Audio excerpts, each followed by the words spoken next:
सुनते रहते हैं तनाव है क्या। क्योंकि अगर हम दो वर्ड हम नॉर्मली यूज़ करते हैं ऑफिस के अंदर भी, हम कहते हैं हमें स्ट्रेस हो रहा है और हमें टेंशन हो रहा है। दोनों में फ़र्क पहले हमें पता होना चाहिए।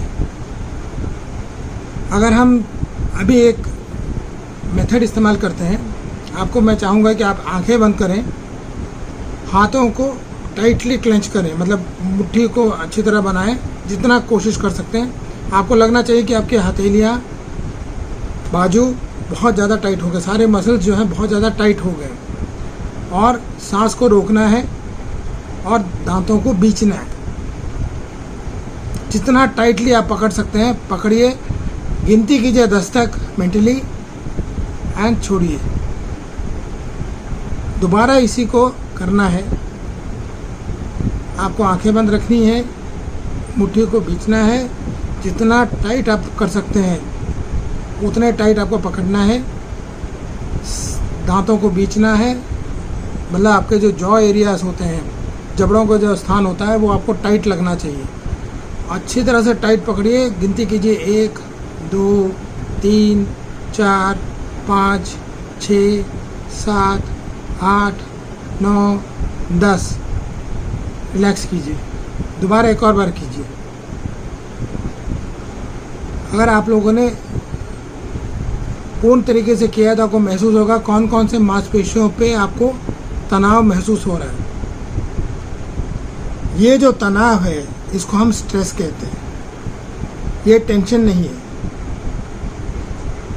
जब ये तनाव रहता है इस स्थिति के अंदर, ये टेम्पररी फेस है, मतलब आपने जैसे सांस छोड़ा, शरीर को रिलैक्स किया, आपको आराम लगा, वो स्ट्रेस है।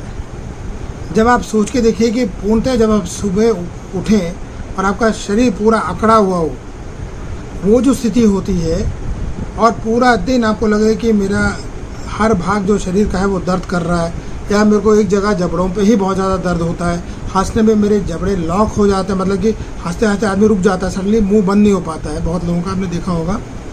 उसी प्रकार आप देखोगे कि आधे माथे का दर्द, एक साइड का दर्द, ये सब जितने होते हैं, माइग्रेन जिसको बोला जाता है, गर्दन के पीछे का दर्द, हथेलियों में दर्द, बाहों में दर्द, कंधों में दर्द, और वहाँ से आपके शोल्डर एरिया, मतलब गर्दन से नीचे की छाती की तरफ का जितना है, आपको लगेगा कुछ खिंचाव महसूस हो रहा है, और ये पूर्णतः पूरे दिन रहता है।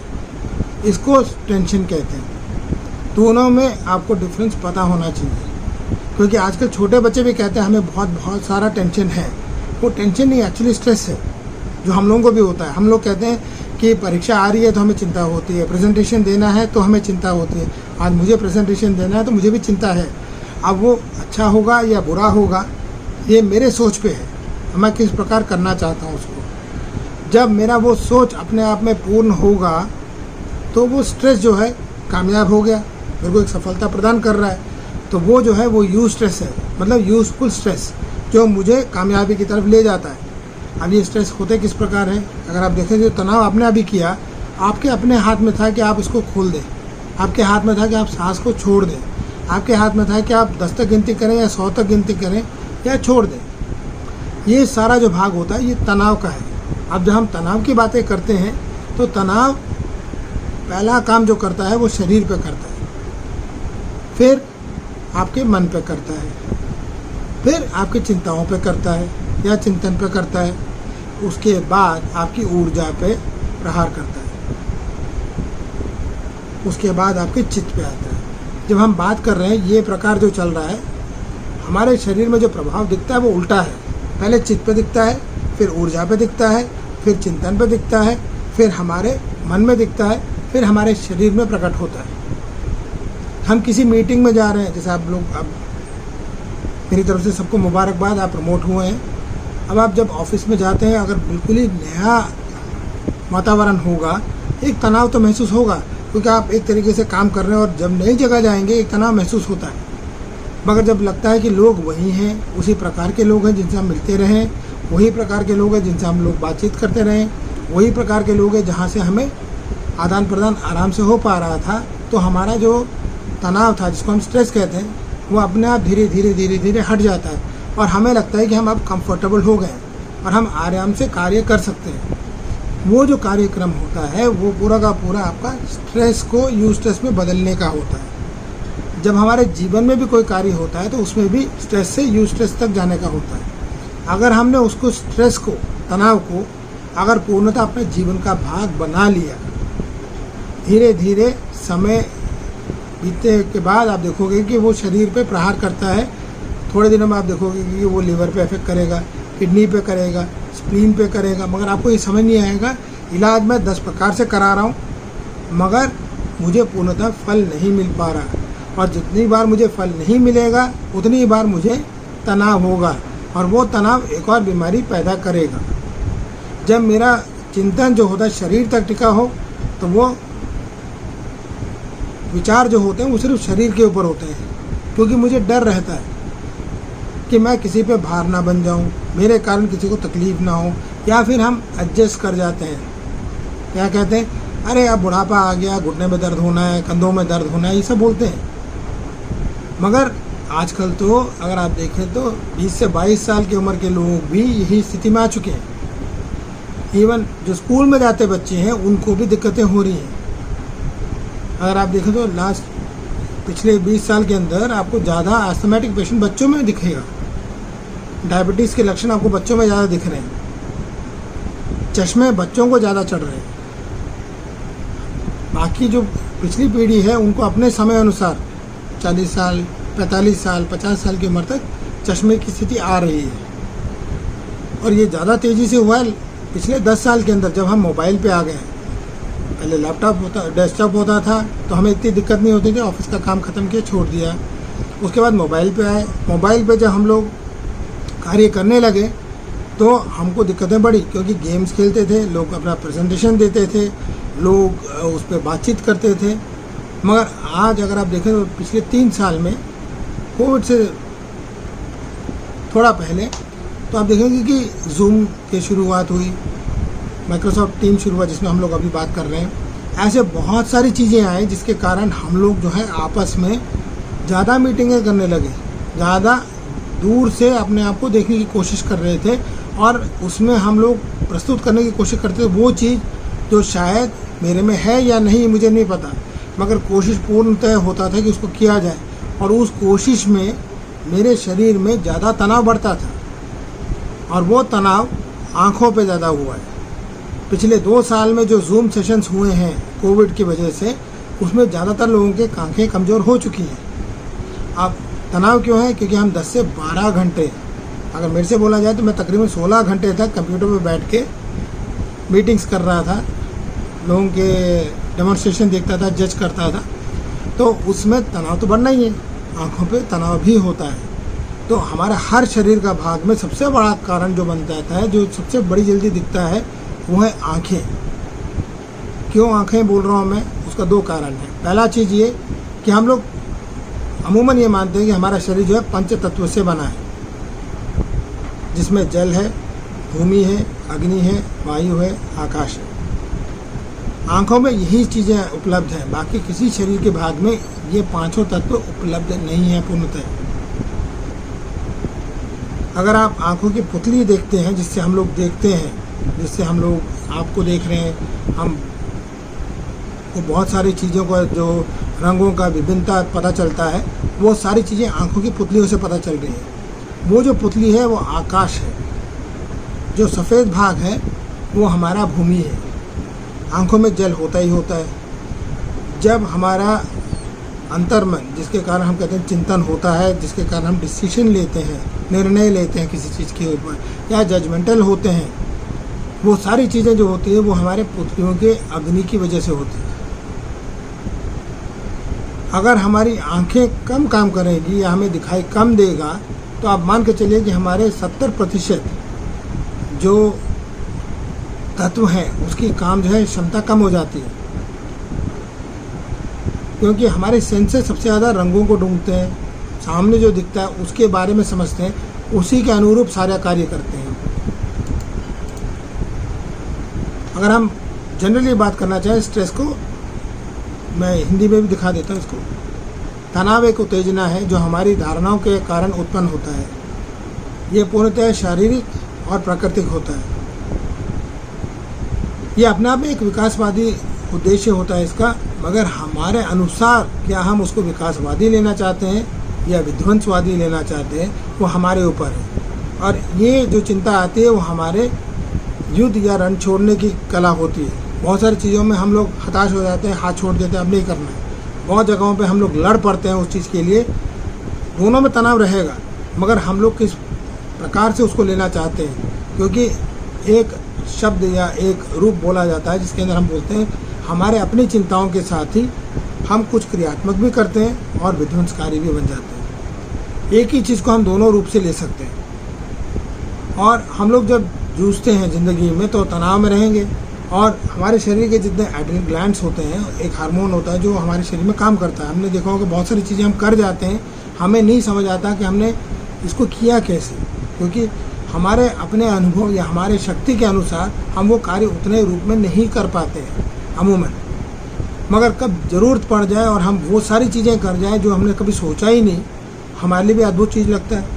वो जो अद्भुत चीज़ है वो हमारे तनाव के कारण उत्पन्न हुए प्रभाव के कारण हुआ, जो हमारे अंतर्मन के साथ जुड़ते हुए एड्रिनल ग्लैंड्स को या हार्मोनल चीज़ों को जागृत करता है। और मांसपेशियों का जो कार्य क्षेत्र भी होता है, बढ़ना कम होना, दर्द होना, आराम मिलना, ये सारी चीज़ें तनाव के कारण होता है। हमें अगर आराम मिल रहा है वो भी एक तनाव के कारण होता है, हमें अगर दर्द होता है वो भी एक तनाव के कारण होता है। ऐसा नहीं है कि हम सोचेंगे तनाव जो है अपने आप में गलत होता है। जब शरीर में सिर्फ तनाव होता है तो आप देखोगे कि उसमें बहुत सारी चीज़ें होती हैं जो हमारे शरीर के फ़ायदे के लिए नहीं होती।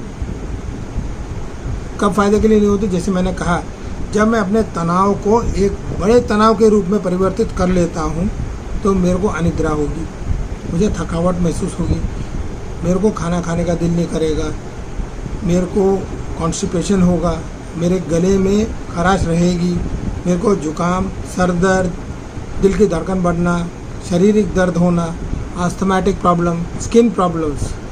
अगर आप आस्थमा, स्किन प्रॉब्लम, सर दर्द, नौसिया, जिसको कहते हैं उल्टी आना, मितली होना, हाई ब्लड प्रेशर, स्ट्रोक आना, ये सारी की सारी चीज़ें तनाव के साथ जुड़ी हुई हैं। और जितनी बार हम तनाव के साथ प्रभावित होकर उसको हम पूर्णतः अपनी ज़िंदगी पे अपना प्रभाव छोड़ने देते हैं, उतनी बार हमें शारीरिक रूप से दिक्कत होती है। शुरुआत शारीरिक नहीं होता है। अगर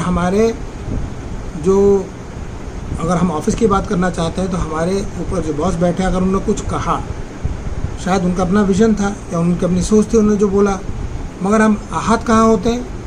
शरीर में नहीं होते हैं। उन्होंने कुछ नहीं मारा हमें, मगर हमारे अंतर्मन में या हमारे चिंतन में या हमारी शैली जो है उस पर प्रहार हुआ। और जैसे प्रहार होता है, या तो हम खुश हो सकते हैं या हम उसके खिलाफ जा सकते हैं।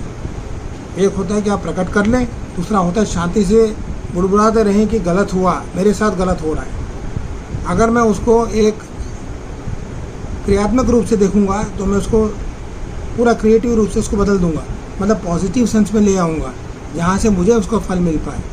दूसरा होता है उसको मैं पूरी तरह नेगेटिव लेके चलूँ और उसमें मुझे दिक्कत, मेरे शरीर पर प्रभाव पड़ेगा। जब मैं पॉजिटिव होता हूँ, मैं उसके तनाव के जो प्रभाव होते हैं उसको कम करता हूँ शरीर से। जब मैं नेगेटिव होता हूँ, उसका सारा प्रभाव मेरे शरीर पे आता है, जिसके अंदर ईगो आता है, जिसको हम कहते हैं ना अहम। अहम का अर्थ अहंकार से होता है, जो अहंकार मेरे शरीर के साथ है। मैं जानता हूँ, ये जो होता है प्रभाव रोकता है, और हम सब में है ये चीज़। ऐसा नहीं है कि कोई कम जानता है या कोई ज़्यादा जानता है। हम उसको किस तरीके से पेश करते हैं वो ज़रूरी है। और इसमें होता है कि हमारा जो व्यवहारिक रूप होता है उसमें भी बदलाव आता है। हम लोग धूम्रपान करने लग जाते हैं, कुछ लोग सोचने में दिक्कत आती है, उनको सर में दर्द होता है, बहुत ज़्यादा उनको भूलने की बीमारी हो जाती है, हम लोग हताश होना शुरू हो जाते हैं, बड़ी जल्दी गुस्सा आना शुरू होता है। ये सारी चीज़ें नेगेटिव वाला जो मैंने आपको बताया। पॉजिटिव में बहुत ही अलग जाएगा इसमें। अगर आप पॉजिटिव की बात करें तो हम उसको एक नया रूप देखेंगे। हो सकता है जो उन्होंने बताया, हो सकता है उसका एक नया रास्ता ढूंढा जाए, हो सकता है वो गलत हो। क्या मैं उसको इस तरीके से पेश कर सकूं कि उनको भी लगे कि हाँ ये सही बता रहे हैं। अगर मैं उसको सही तरीके से पेश कर पाता हूं तो वो मेरा एक पॉजिटिव एटीट्यूड है। अगर मैं उसको नेगेटिव वे में लेके चलूँगा तो उसका प्रभाव मेरे शरीर पे पड़ेगा, और मेरा जो शरीर में प्रभाव पड़ेगा उससे ज़्यादा दिक्कत हमारे साथ जितने लोग हैं उन पे पड़ेगा। उनको हमारा व्यवहार गलत लग सकता है, हम अकेले पढ़ सकते हैं।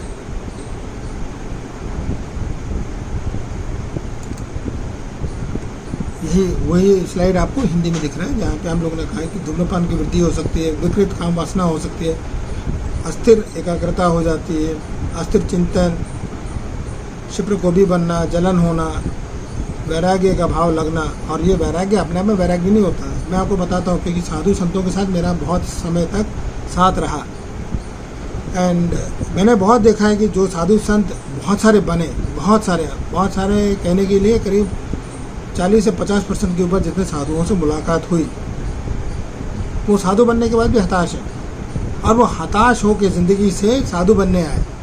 किसी ना किसी तनाव की वजह से साधु बने। वो उनका वैराग्य तनाव के कारण था, खुशी के कारण नहीं था। जो खुशी से साधु बने उनको उस जीवन में भी अतृप्त अवस्था नहीं थी, वो तृप्त थे, वो खुश थे।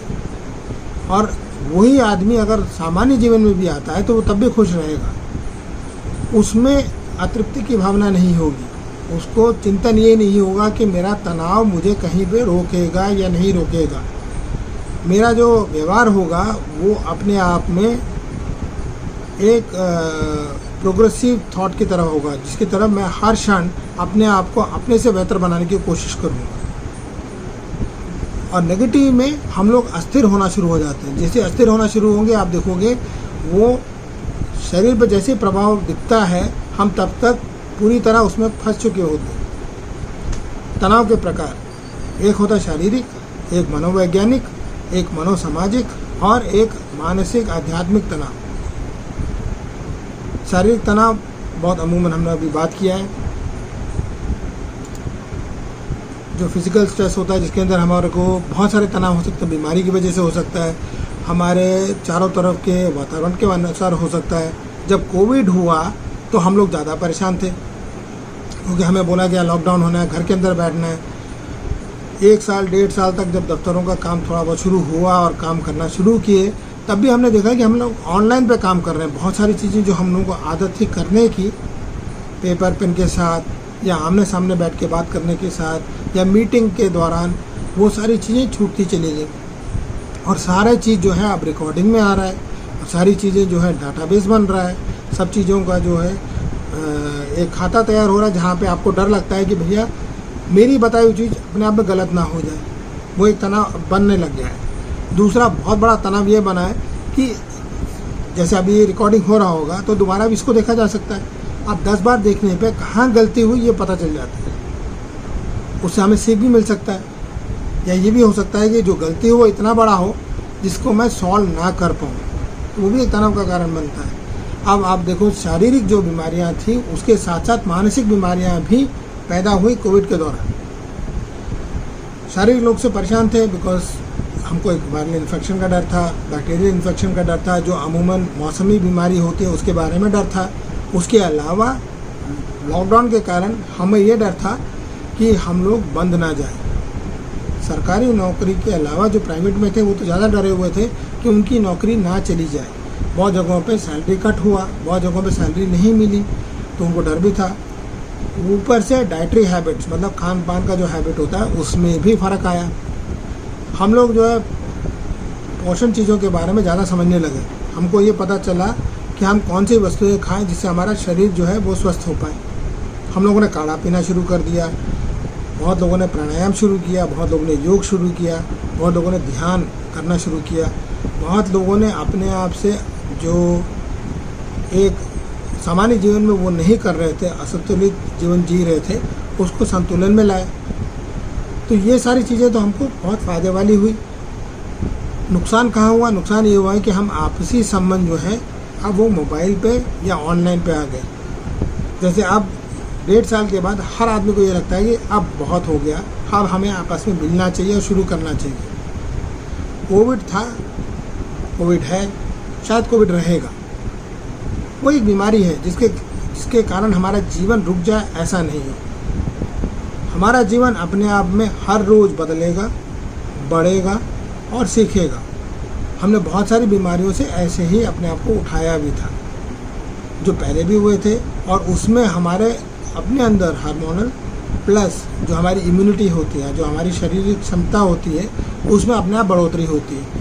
हमारा मस्तिष्क अपने आप से काम करता है, जिस प्रकार से वातावरण होता है उसी अनुरूप वो बदलता है, उसी अनुरूप वो कार्य करता है, जिसके कारण हमें फल मिल पाए। मैं दोनों चीज़ें साथ लेके चल रहा हूँ क्योंकि आपको पता रहे कि नेगेटिव और पॉजिटिव दोनों कैसे चलते हैं। साइकोलॉजिकली होता है, जो हम लोगों को डर था, जो मैं आपको बता रहा था, इमोशनल स्ट्रेस होता है, कॉग्निटिव स्ट्रेस होता है, आक्रोश, भय, निराशा, उदासी, क्रोध, दुख, ये सारी चीज़ें उस समय हुई। उस समय बहुत लोगों की मृत्यु भी हुई, बहुत लोग बीमार भी पड़े, हम लोगों को डर भी रहता था कि बाहर जाए ना जाए, तो और आपस में लोगों से मिल पाए ना मिल पाए। आज भी लोग हिचकिचाते हैं हाथ मिलाने के लिए। लोग नमस्ते पे आ गए थे, बहुत सारे लोग नमस्ते पहले बहुत जल्दी पसंद नहीं कर पाते थे, बट अब वो भी पसंद करने लग गए। उनको लगता था कि हैंडशेक इम्पॉर्टेंट है और वो करना ज़रूरी होता है, वो हैंडशेक से नमस्कार पे आ गए। वो एक क्रिएटिव था। जब हम नमस्कार को एक्सेप्ट करने लग गए, और हमारे देश में नमस्कार को मान्यता भी दी जाती है, मगर आजकल वो नमस्कार जो है वो आध्यात्मिक ज़्यादा हो गया है कंपेयर टू एनीथिंग। हम लोग गुड मॉर्निंग कहना पसंद करते हैं, हम नमस्कार कहना कम पसंद करते हैं। तो जब हमारे समझ जो और चिंताएं जो होती हैं वो अपराध बोध की तरफ जाते हैं। कब जाते हैं? क्योंकि हम लोग बंधे हुए थे तो हमारा क्रोध भी बढ़ता है। जैसे हम कहते हैं ना, जंगल में शेर को आप बांध कर दीजिए, जानवर तो है ही वो, हम भी जानवर है, सामाजिक जानवर है। हमें भी अगर बंद कर दिया जाए और काफ़ी समय तक बंद कर दिया जाए और बहुत सारी चीज़ों से डराया जाए, हम एक तो डरे हुए होंगे, और डरा हुआ जानवर सबसे खतरनाक होता है, अपने लिए भी और परिवार के लिए भी और समाज के लिए भी। और बहुत सारे लोग जिनको पीने की हैबिट थी, धूम्रपान करने की हैबिट थी, पान खाने की हैबिट थी, अब वो देखेंगे कि उस समय भी वो तरसते थे, उनकी तलब लगती थी कि हम जाके उसको पिएं, भले ही वो 200 रुपये 300 रुपये ज़्यादा दे के ले रहे हैं या 3 गुना दाम दे के ले रहे हैं। क्यों लिया जा रहा था? क्योंकि वो जो भय है उसको हटाने का वो रास्ता ढूंढ रहे थे। भय हट नहीं रहा था, मगर उस भय को हटाने के चक्कर में जो उन्होंने आदतें पाल रखी थी उसका प्रभाव उनके परिवार पे पड़ रहा था, और उसका रिएक्शन भी बहुत लोगों पर पड़ा।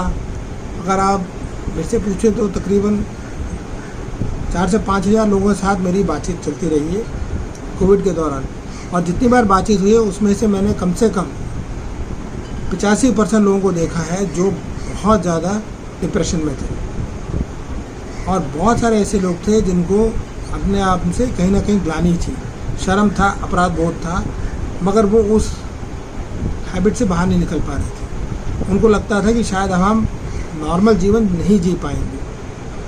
अगर हम नॉर्मल जीवन नहीं जी पाएंगे तो क्या होगा? और ऊपर से डर ये भी था कि हमारे अपने आदतों की वजह से हमारे परिवार को नुकसान ना हो, और उसके अंदर उन्होंने बहुत सारे मिसकंसेप्शंस बना रखे थे, अवधारणाएं बना रखी थी। उनका एक विश्वास बन गया था कि एक व्हाट्सएप का न्यूज़ आ गया तो वो सही है, दूसरा व्हाट्सएप में एक और न्यूज़ आ गया वो सही है, और बहुत सारे वो गूगल में दिखते थे। बहुत सारे आजकल न्यूज़ चैनल्स हो गए, अलग से ग्रुप्स बन गए, जहाँ पर बहुत ज़्यादा डिस्कशन हो रहा था उस बीमारी के बारे में जिसके बारे में बहुत लोगों को कुछ पता ही नहीं था। बहुत सारी ऐसी चीज़ें करी गई जो गलत साबित हुआ, चाहे वो आधुनिक चिकित्सा के रूप में हो, चाहे प्राकृतिक चिकित्सा के रूप में। बहुत लोगों ने बहुत सारी गलतियाँ की। बहुत सारे लोगों ने जब इवन प्राणायाम करने की कोशिश की, उन्होंने ये नहीं सोचा कि उनका शरीर उसके लिए तैयार है या नहीं। उन्होंने उस पर जोर डाला, जितनी बार उन्होंने जोर डाला उनके शरीर में उनको दिक्कतें बढ़ी, कम नहीं हुआ, और उसका एक नया दृष्टिकोण बना कि शायद ये गलत रास्ता है। और हम लोग आदतन अगर हम कहें कि हम आराम पसंद हैं, हमको लगता है कि एक गोली खा लेंगे हम ठीक हो जाएंगे, एक वैक्सीन लगा लेंगे हम ठीक हो जाएंगे, ये हमारा दृष्टिकोण है, और ये दृष्टिकोण हमको बाहर के लोगों ने प्रदान किया, तो वो मनोवैज्ञानिक रूप से हमें असर करता है। वो सारी चीज़ें जो हैं वो हमारे ज़िंदगी के जीवन में जो है उस पर असर करती हैं। जो हमारे संबंध, विवाह, भाई बहन के साथ जो संबंध रहता है, सामाजिक सहायता का अभाव लगता है, हमें लगता है कि हम परेशान हैं, कोई हमारी मदद के लिए नहीं है, जबकि बहुत लोगों ने मदद किया, हम लोग भी कर रहे थे, हम लोगों को भी मदद की ज़रूरत थी, मगर हम लोगों ने बहुत लोगों का मदद किया। अगर आप देखें तो उसमें हम लोगों को लगता है कि हमारे कहीं ना कहीं जो हमारी सेविंग्स है, हमारी जो बचत है, उसमें कहीं हानि ना हो जाए, हमारे अपने घर में नुकसान ना हो जाए। परिवार के बच्चे बिगड़ने लग गए थे क्योंकि वो परेशान हो गए थे।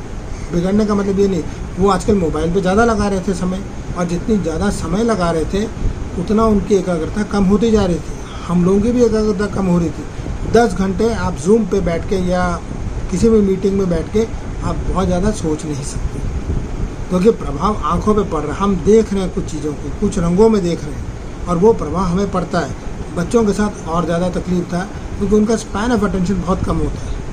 अगर हम अमूमन देखें तो 20 से 25 मिनट हमारा एक स्पैन ऑफ अटेंशन होता है, मतलब हमारा एक दायरा होता है जिसके अंदर हम देख सकते हैं, समझ सकते हैं, सोच सकते हैं। आप देखेंगे स्कूल टाइम से लेके आज तक जो हमारे क्लासेस बने थे वो 40 मिनट का बनता था, 30 मिनट का बनता था। वो एक साइंटिफिक था क्योंकि हम लोगों का दिमाग उतना ही सोच सकता है। बहुत सारी कॉम्प्लिकेटेड चीज़ें वो हमको बहुत जल्दी याद नहीं रह पाती, और अगर वो कंटिन्यूसली दी जाए हम कंफ्यूज हो जाएंगे। हमें समझ नहीं आएगा कि हुआ क्या, कुछ तो गलती हुई, कहाँ हुई ये समझ नहीं आएगा। और जितनी बार हमें ये लगेगा कि कहाँ हुई और हमें नहीं समझ आया, उतनी बार हमारी परेशानी बढ़ेगी। साइको स्पिरिचुअल जो मैंने आपको पहले बताया, वो अपने मूल्यों पर, अपने अर्थों पर और अपने उद्देश्यों को जब वो संकट में पाते हैं, और जब वो हर्ष रहित, जहाँ पे मुझे अपना उल्लास नहीं है, जहाँ मुझे पैशन नहीं है, वहाँ आपको नुकसान मिलता है, वहाँ फ़ायदा हो नहीं पाता। और जब वो फ़ायदा नहीं हो पाता तो हमें अंदर कहीं ना कहीं लगता है कि आध्यात्मिक मान्यता हमें कहीं ना कहीं एक गलत फहमी है, या कुछ उसमें छूटा हुआ है, अपूर्ण है। और जितनी बार वो अपूर्णता दिखती है उतनी बार हमारा उस पर से विश्वास उठना शुरू हो जाता है। हम कोशिश करते हैं, अगर आप देखें तो पिछले 2 साल के अंदर लोगों ने खूब जाप किया, खूब पाठ किया, खूब चैंटिंग की, मगर कितने लोगों ने श्वास के साथ किया।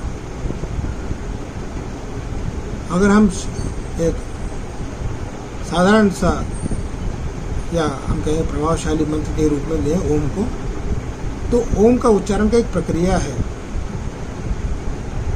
और वो हर धर्म में अपने जो मूल मंत्र होते हैं उसका अपना उच्चारण का अपना एक तरीका होता है। क्या मैं उस तरीके तक अपना श्वास ले जा पा रहा हूँ कि नहीं। अगर आप जैसे इस शब्द को लिया ओम को, अगर देखें तो वो पूर्णतः एक शब्द नहीं है, वो अपने आप में 6 अक्षरों से बना हुआ है, आ उ मा। अब जो लोग ओम बोलते हैं उसमें उनको कोई फ़ायदा नहीं होगा। जो अम की मात्रा है उसको आपको ध्यानपूर्वक करना है। कैसे करना है, एक एग्जांपल बताता हूँ। आप सांस लेंगे अंदर की तरफ, गिनती के साथ सांस लेंगे पूर्णतः, और गिनती क्या होगी, 1 2 3 4 5 6 की गिनती में आप सांस अंदर लेंगे, रोकेंगे। जब आप छोड़ेंगे तो 6 5 4 आपका आ है, 4 और 3 ओ है, उसके बाद अम है जो आपका 3 2 1 0 माइनस पे जाएगा। आपका पूरा ध्यान जो है अम पे होना चाहिए, वो किसी भी धर्म का हो, कोई फ़र्क नहीं पड़ता। वो ओम ना कर पा रहा हो, अम कर पाएगा, फल वही मिलेगा। जैसे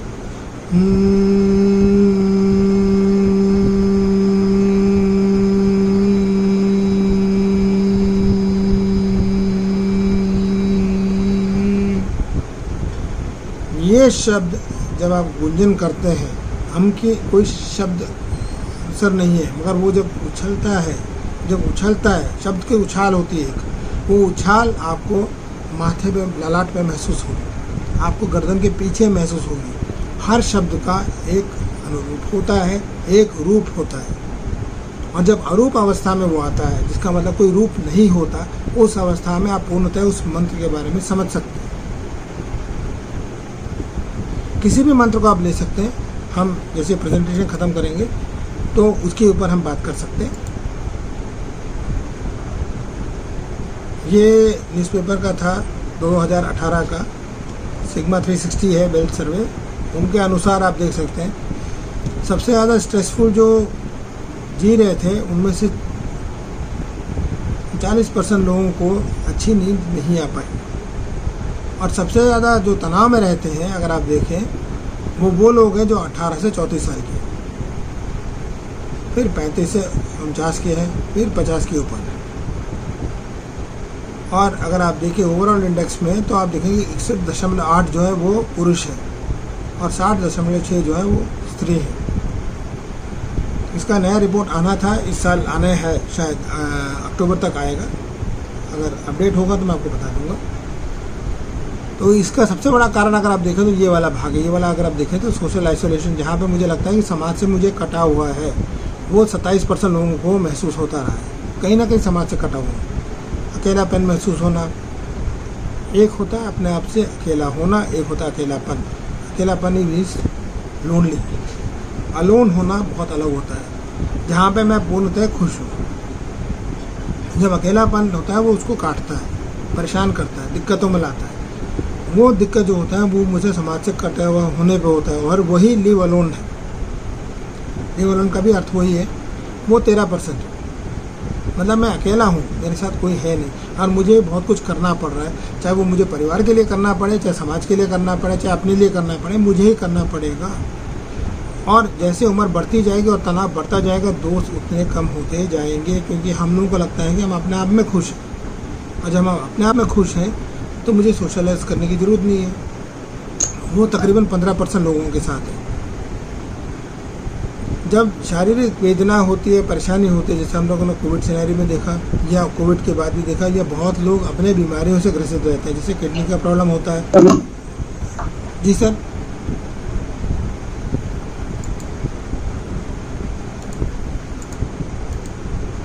लगता है सर किसी का गलती से ऑन हो गया होगा, प्लीज कंटिन्यू ना। ओके, तो जब बीमारी आती है तो हम देखते हैं कि हमारी मोबिलिटी बहुत कम हो जाती है। चाहे किसी की सर्जरी भी हुई हो, पैर का चोट लगा हो या हाथ का सर्जरी हुआ और किसी कारणवश वो जा ना पाया। जो लॉकडाउन से पहले होता था कि वो 1 महीना घर पे बैठा है, 4 हफ्ते 6 हफ्ते जो बैठता है, तो वो पहले 2 हफ्ते तो एडजस्ट करने में लगता है।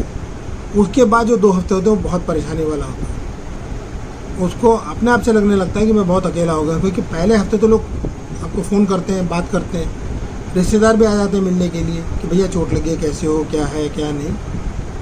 दूसरे हफ्ते में जाके वो थोड़े कम हो जाते हैं, तो भी एडजस्ट हो जाते हैं कि आपको लगता है कि हाँ अब समय हो गया, लोग पूछेंगे नहीं। तीसरे हफ्ते जाके आपको लगता है कि अब कोई पूछ नहीं रहा मुझे, अब मुझे परेशानी हो रही है, कहीं ना कहीं मुझे किसी के साथ मिलना है, बात करना है। मैं फ़ोन करता हूँ, शायद सामने वाला बिजी होगा, मैं किसी को से बात करना चाहता हूँ तो वो शायद व्यस्त होंगे, तो मुझे समझ नहीं आता कि बात किससे करूँ। अकेलापन ज़्यादा काटेगा मुझे, उस समय ज़्यादा दिक्कत लगता है कि मेरी अपनी बीमारी की वजह से मैं किसी से मिल नहीं पा रहा हूँ और कोई मुझसे मिलना नहीं चाहता। चौथा हफ्ता बहुत ज़्यादा क्रूशियल हो जाता है, क्योंकि अगर आप देखें तो 21 दिन वो पीरियड होता है जिसके अंदर हमारा दिमाग में एक सोच बैठ जाती है। 28वें दिन तक वो अपने रूप में आ जाती है, जहाँ पे यह बताया जाता है कि जो मेरे अच्छे दोस्त थे वो शायद मेरे से कट चुके हैं या उनमें बदलाव आ गया।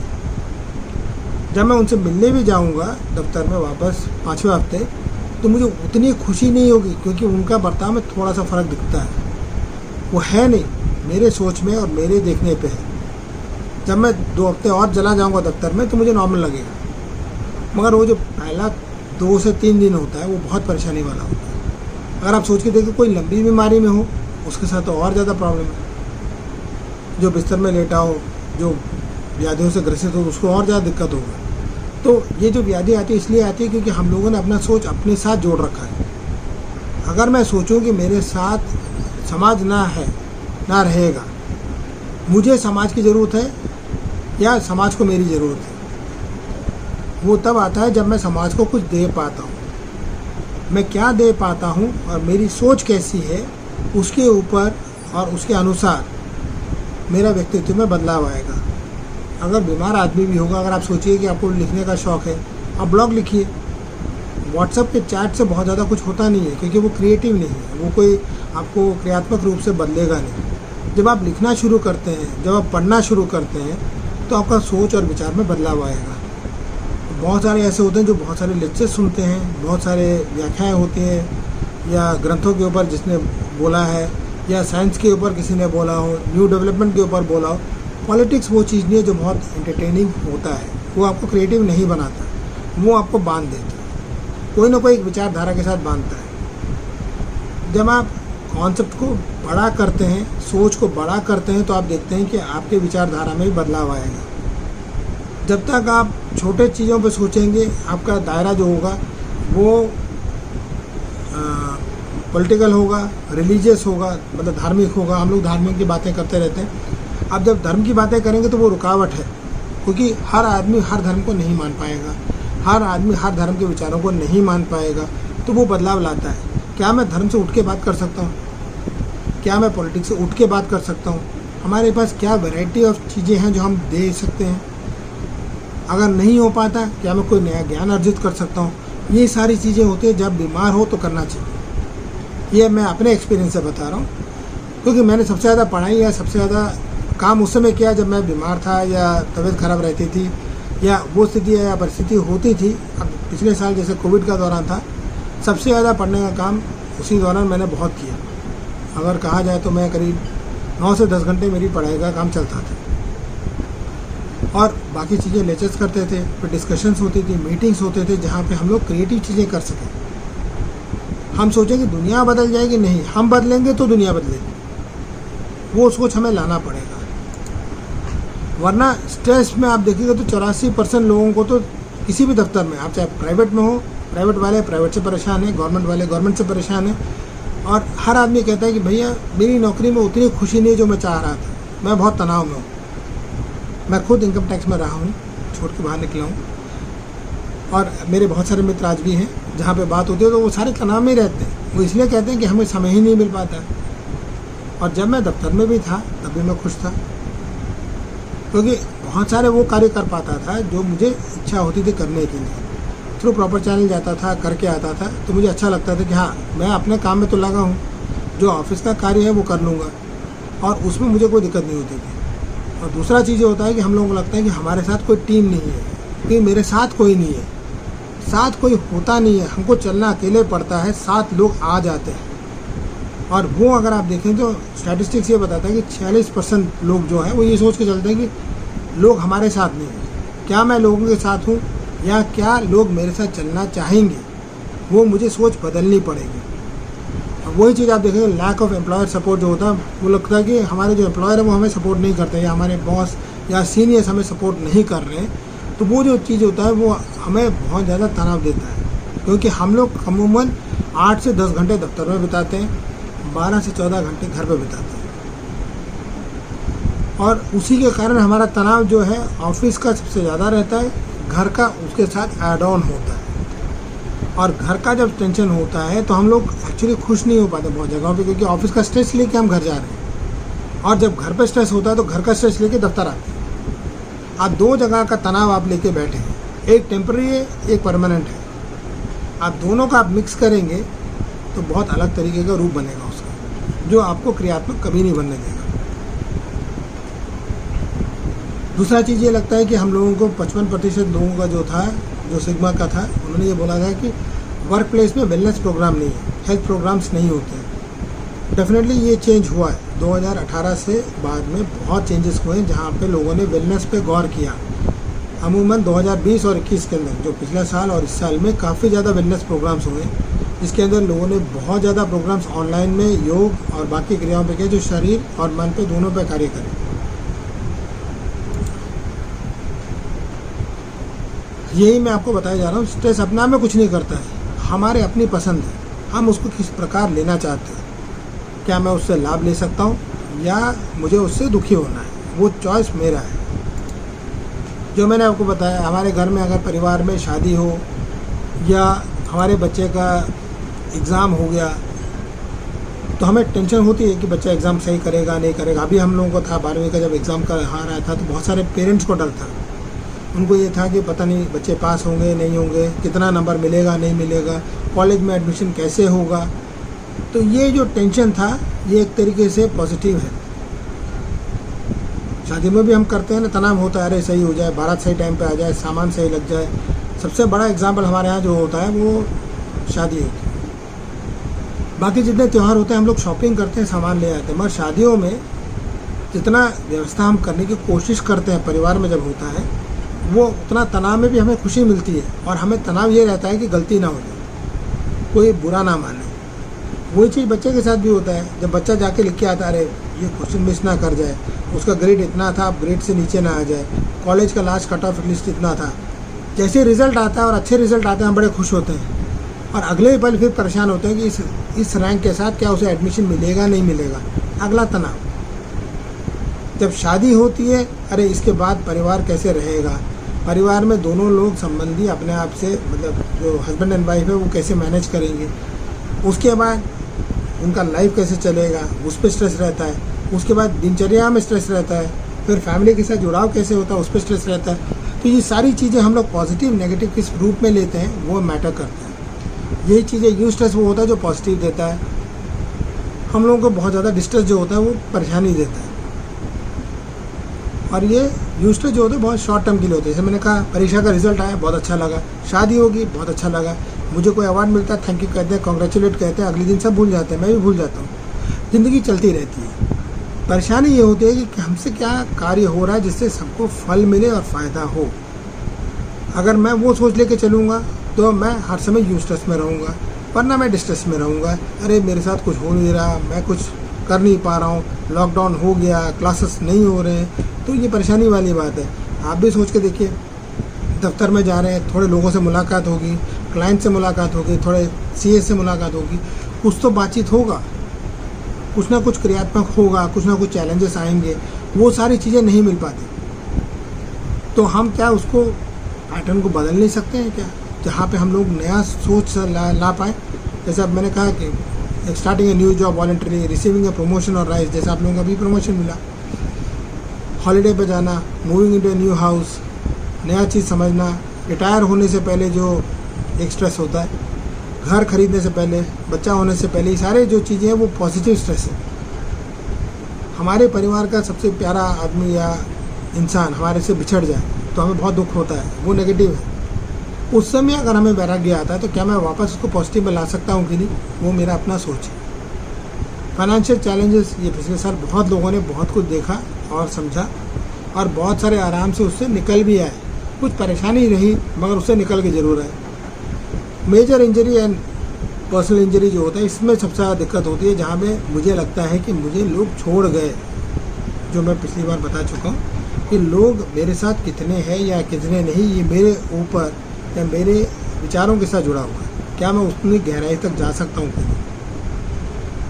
उसी प्रकार अगर आप देखूँ तो परिवार का कोई भाग या कोई इंसान जो है वो हमसे अलग तरीके से बात करे, या इवन हमारे दफ्तर में हमारे दोस्त या जो हमारे सुपीरियर्स हैं वो अलग तरीके से बर्ताव करें, तो हमें समझ नहीं आता हुआ क्या। वो हमें नेगेटिव रूप में ले जाता है।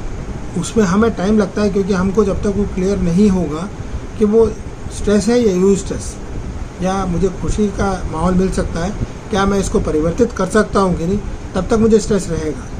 कहते हैं ना, अनजान आदमी जो होता है वो ज़्यादा डरावना लगता है, मगर जो जाना हुआ आदमी होता है वो ज़्यादा खतरनाक होता है। तो मुझे वो पता होना चाहिए कि वो मुझे जानकार है या नहीं है। अनजान चीज़ जो होता है वो डर लगता है, मगर होता डरावना नहीं है। इसमें 3 प्रकार से होता है जो हम लोग नॉर्मली ज़िंदगी में करते रहते हैं। हम कोई भी परेशानी होती है तो उसका संशोधन करते हैं, उससे परहेज पाते हैं या उसको स्वीकार कर लेते हैं। ये तीनों प्रकार हम जीवन में करते रहे हैं। कहाँ पे जब कोई चीज़ होता है, जैसे कोविड हुआ, लॉकडाउन हुआ, हमारे पास कोई रास्ता नहीं था कि हम दफ्तर ज़बरदस्ती जाएं, हम कुछ करने की कोशिश करें, नहीं कर सकते थे। बिकॉज आप देखेंगे लॉ एंड ऑर्डर का प्रॉब्लम था, हेल्थ का प्रॉब्लम था, हमारे अपने डर थे, तो हमने उसको एक्सेप्ट किया, मान लिया कि हाँ जी हम कुछ कर नहीं सकते, घर पे बैठना पड़ेगा, लॉकडाउन है, बैठना है। बहुत सारी चीज़ें अब ऑल्टरेशन कहाँ हुई, हम लोगों ने सोचा अब लॉकडाउन तो हो गया, हमारा काम भी करना है, तो हम लोगों ने क्या किया, ऑनलाइन पे आए। ऑनलाइन बहुत लोगों ने सीखा, जूम पे आए, माइक्रोसॉफ्ट टीम में आए, और भी मेथड्स के थ्रू लोगों ने मीटिंग्स करना शुरू किया। गूगल मीट था, व्हाट्सएप कॉल्स हो गए, वीडियो कॉल्स हो गए, तो वो सारी चीज़ों के अनुसार हम लोगों ने कार्य करना शुरू किया। तो वो ऑल्टरेशन है। तो ये जो है, जो ऑल्टरेशन होता है वो thinking out of the box होता है, जिसको हम हमारे हिंदुस्तानी भाषा में कहते हैं जुगाड़। हम जुगाड़ का रास्ता ढूंढते हैं जिससे कि हमारा कार्य जो है सफलतापूर्वक हो जाए। हम लोग उस पर उतना प्रयास नहीं डालेंगे कि इसको पूरा बदले, नहीं, जो है उतने के अनुसार हम इसको इस तरीके से बदलें कि काम हो जाए। एक्सेप्टेंस का मैं बता ही चुका हूँ आपको। और बहुत प्रकार से हम जीवन में देखेंगे कि बहुत सारी स्थितियाँ, लोग और परेशानी आती है जिसके बारे में हम कुछ कर नहीं सकते। तो सबसे आसान तरीका होता है कहने के लिए कि हम इसको छोड़ देंगे, जैसे मैंने लिखा भी है, let it go, drop it, forgive it, forget. मगर आप एक चीज़ मान के चलिए कि जब तक आप उसको छोड़ेंगे नहीं, भूलिए मत उसको छोड़ेंगे नहीं, आपकी ज़िंदगी आगे बढ़ नहीं सकती। आपको उनको माफ़ इसलिए नहीं करना है कि वो माफ़ी के लायक है या नहीं, आप उनको इसलिए माफ़ करेंगे क्योंकि आपको ज़िंदगी में आगे बढ़ना है। क्योंकि हमारे विचारधाराओं में मैं हर चीज़ मानता हूँ कि वो चार तरफा होता है। मेरी सोच सही है, आपकी सोच सही है, हम दोनों से अलग एक और जने की सोच होगी जो हम दोनों से भिन्न होगी, और हम तीनों ही गलत हो सकते हैं। दैट मीन्स वो चार रास्ते जो बनते हैं ज़िंदगी में, उस चार रास्ते में से मैं कौन सा रास्ता चुनता हूँ वो मेरे ऊपर है, मेरे सोच पे है, मेरे विचारों के साथ जुड़ा हुआ है। और जब मुझे वो समझ आ जाए तो मैं स्थिति, परिस्थिति और लोग हर जगह पे उसको स्वीकारने को तैयार हो जाता हूँ। सतर्क होना, जैसे हम लोग कह रहे थे कि आपस में गले नहीं मिलेंगे, मास्क पहनेंगे, दूरी रहेंगे, तो ये परहेज का रास्ता था। हम लोग तैयार थे, डटे हुए थे। अगर आप देखें तो उससे फ़ायदा क्या हुआ, हम लोगों ने मास्क तो पहनना शुरू किया, मगर एक नया कारोबार शुरू हो गया मास्क का। हैंड सैनिटाइज़र जो कभी इस्तेमाल रेयरली होता था अस्पतालों में या अस्पताल में ही होता था, अब हम हर घर में पाते हैं। दूसरा चीज़, पहले हमें मास्क पहने हुए लोगों से डर लगता था, आजकल बिना मास्क पहने लोगों से ज़्यादा डर लगता है। भीड़ होती है तो परेशानी होती है। तो ये हम लोगों ने सोचा है कि कंट्रोल कैसे किया जाए, हमको स्थिति को कैसे नियंत्रण में रखना है, ये हमारी सोच पे आधारित है और वो हमने अच्छी तरीके से किया है। ये क्यों होता है, ये अगर हम दिमागी स्तर पर देखें तो हम लोग हर समय ये 5 प्रकार से जीवन को, हर स्थिति को ढूंढते हैं और समझते हैं। जब हम इनमें से छोड़ देते हैं कोई स्थिति या परिस्थिति तो हम गलती करते हैं। अब detecting science of work related stress and taking preparatory action, तो ये वर्क हो, मतलब कि काम के अंदर जो तनाव होता है या घर पे जो तनाव होता है, हम ऑलरेडी समझ पाते आ रहे इनमें भाव स्वभाव में कोई फ़र्क आया है, कोई दिक्कत होने वाली है। अब इसके अंदर मैं उसका दोनों रूप देखूंगा कि मुझे नुकसान क्या है और फ़ायदा क्या है। मुझे मतलब कि मैं, हो सकता है मेरे पूरे टीम को हो, मेरे पूरे परिवार को हो। अब उसके बाद मैं एक पूरा एक्शन प्लान तैयार करूंगा दिमाग में, उसके बाद मैं उसको इम्प्लीमेंट करता हूँ और इवेलुएट करता हूँ। और यही चीज़ होता है। अब जैसे झगड़े की शुरुआत अगर हुई और झगड़ा होता है, बहुत अमूमन रूप से झगड़ा होता है, मगर झगड़े का रूप तब आपको प्रॉब्लम देता है या दिक्कत देता है जब आप झगड़े के बाद आप दुखी हो। अगर झगड़े में आपका लॉजिक काम कर रहा है, दैट मीन्स आपने उसको समन्वय रूप से सोचा है, और आप बहुत ही तर्क भरे उत्तर दें, कुतर्क नहीं, तर्क भरे उत्तर दें जो काम का हो, सामने वाला भी सोचने पे मजबूर होगा कि मैं झगड़ा कर क्यों रहा हूँ। लॉजिकल रैशनल एनालिसिस जो होता है वो बहुत इम्पोर्टेंट है जीवन में जीने के लिए। जब हम उसको उस प्रकार से जीते हैं तो हम देखते हैं कि हर जीवन में हर भाग जो होता है वो ऑटोमेटिकली डिस्ट्रीब्यूट हो जाता है और हमारा स्ट्रेस लेवल जो है वो कम होना शुरू हो जाता है। सामने वाले के स्ट्रेस को समझने के लिए हमें भी स्ट्रेस में आना पड़ता है। जैसे हम बच्चों को डराते हैं, माँ जो होती है बच्चों को डांटती है, खाना खा ले वरना ये आ जाएगा, खाना खा ले वरना डांट पड़ेगी। वो जो दिखावे वाला डर होता है वो दिखाना ज़रूरी होता है, सामने वाला उसी भाषा को समझ पाएगा। लड़ने में, झगड़ने में, प्यार में, सब में लॉजिकल रैशनल एनालिसिस का इस्तेमाल होता है। जैसे आप इसको लाते हैं तो जीवन में बहुत फ़र्क आता है। और हर चीज़ का जो कार्य क्षेत्र होता है हर एक के लिए अपना होता है और उनका अपना एक फ्री विल होता है। हम अपना एक स्पेस मान के चलते हैं। जैसे मैं आपसे मिलने आया, अब मैं आपसे 2 इंच की दूरी पर रह के बात नहीं कर सकता, मुझे आपसे कम से कम 1 फुट की दूरी पर रहना पड़ेगा, तब आप मेरी बात सुन पाएंगे, हो सकता है मेरे विचारों को समझ पाएँ। दूसरा चीज़ ये कि मेरे हाव भाव से समझ पाएँ कि मैं क्या कहना चाहता हूँ, या शायद वो चीज़ जो आपको लगे गलत है। तो वो जो फ्री विल और फ्री स्पेस जो होता है वो हमें हर आदमी के लिए छोड़ना पड़ता है, हर इंसान के लिए छोड़ना पड़ता है। और ये ज़िंदगी के हर भाग में होता है, चाहे वो घर का हो, चाहे बाहर हो, चाहे दफ्तर में हो। और हर एक का अपने एक फ्री स्पेस होता है और फ्री विल होता है, जिसको कोई भी इंसान कंट्रोल नहीं कर सकता। हम कहते हैं ना ज़िद्दी आदमी है, वो ज़िद्दी है या गलत है ये हमें नहीं पता। हमारे लिए वो गलत हो सकता है, सामने वाले के लिए सही हो सकता है, वो अपना विचार है उनका। हम एक दायरे में रह के सोचें कि हम जिद करना चाहते हैं इसी जिद के लिए, तो हम अपने आप को रोक रहे हैं। जब हमने पूरा फैलाव कर लिया अपने आप का, तो फिर मेरे पास जिद करने के लिए एक बहुत बड़ा मैदान रहता है। जैसे हम कहते हैं ना खिड़की से आकाश देखना अच्छा लगता है, मगर खुले आकाश के नीचे खड़ा होना और भी अच्छा लगता है। जब खुले आकाश के नीचे खड़े हो तो आपके पास खिड़की के आपको बंधन नहीं है, वो पूरा खुल चुका है और आप आकाश के नीचे एक छोटे से भाग हो। तो कोई भी दिक्कत या कोई परेशानी ऐसी नहीं है जीवन में जिसके आप उसका हल नहीं ढूंढ सकते। हर प्रकार के जीवन के प्रश्न का हल आपको मिल जाता है। ये कार्य क्षेत्र में आपको जैसे करना है उसी के बारे में है।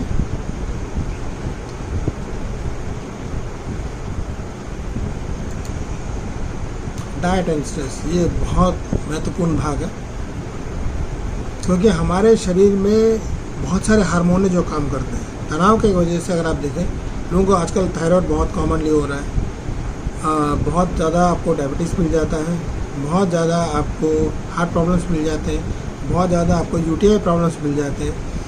एड्रेनल ग्लैंड्स की वजह से बहुत सारा प्रॉब्लम्स होता है। तो आपको जो चीज़ें हैं वो सोचना पड़ता है कि किस प्रकार से खान पान को आपको बढ़ाना है या घटाना है, जिस प्रकार से आपको फ़ायदा हो। कौन सी चीज़ें, जैसे दूध से बनी हुई चीज़ें आप बढ़ाइए। जिनको शरीर में पित्त प्रवृत्ति ज़्यादा हो, मतलब जिनको दिक्कतें हो, गैस की प्रॉब्लम्स बनती हो, वो बिल्कुल किसी प्रकार के दूध के प्रोडक्ट का इस्तेमाल नहीं करेंगे। वो सोया का इस्तेमाल कर सकता है और थायराइड पेशेंट्स में भी लिमिटेड सोया का इस्तेमाल होगा। उसकी जगह आप चावल का दूध बना के इस्तेमाल कर सकते हैं। उसकी जगह आप लो फैट मिल्क का इस्तेमाल कर सकते हैं। चावल का दूध आप घर पर बना सकते हैं। वेजिटेबल्स को बढ़ाइए। डार्क चॉकलेट जो होता है बहुत फ़ायदेमंद होता है और इसके अंदर आपका तनाव कम करने का एक बहुत बड़ा फ़ायदा होता है, जो दफ्तर में आप इस्तेमाल कर सकते हैं। एक पीस डार्क चॉकलेट आपको आराम से 8 से 9 घंटे तक आराम देगा और आपको एक कंटेंटमेंट फील होता है। डेफिनेटली हम लोग जो बादाम है, एप्रिकॉट्स हैं, पिस्ताशियो है, ये सब का इस्तेमाल कर सकते हैं। धनिया का बहुत इस्तेमाल होता है, पुदीने का बहुत इस्तेमाल कीजिए, केले का, oranges, vitamin C, brown rice, whole grain जो होता है। ब्राउन राइस अगर आप बना रहे हैं उसका आप भाजी कहते हैं हम लोग उसको, उसका उबाला जाता है और पानी पिया जाए, बहुत फ़ायदेमंद होता है। पार्ले वाटर बहुत फ़ायदेमंद होता है। ओट्स बहुत फ़ायदेमंद होता है।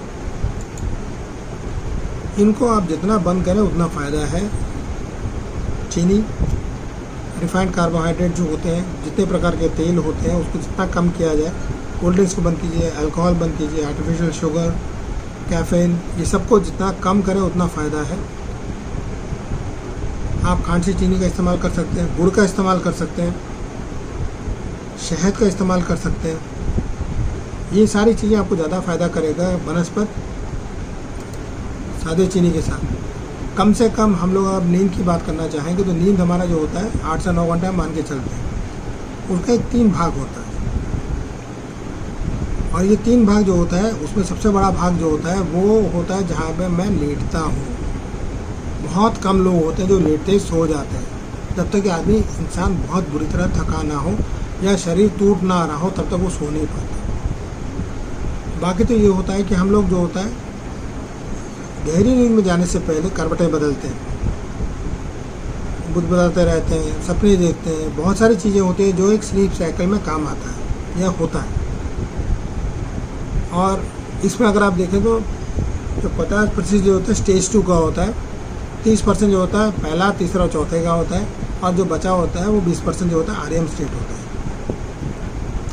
आरएम जो होता है रैपिड आई मूवमेंट, मतलब ये आँखों की पुतलियाँ हिलती रहेंगी। आप सोएंगे तो भी आपके आँखों की पुतलियाँ हिलती रहती हैं। तो मैं बता देता हूँ होता क्या है कि हम लोग जैसे लेटने की कोशिश करते हैं तो करवटें बदलते हैं, हल्की नींद आती है, जाती है, हमको लगता है कि नींद आ रही है, बहुत गहरी नींद आ रही है, मगर हम पीछे की आवाज़ भी सुन पा रहे हैं, लोग चल रहे हैं उसकी आवाज़ आ रही है, या कोई जानवर भौंक रहा है, कुत्ता भौंक रहा है, या बिल्ली चली गई, कोई सामान गिर गया, तो ये सारी चीज़ें हम लोगों को महसूस होती हैं।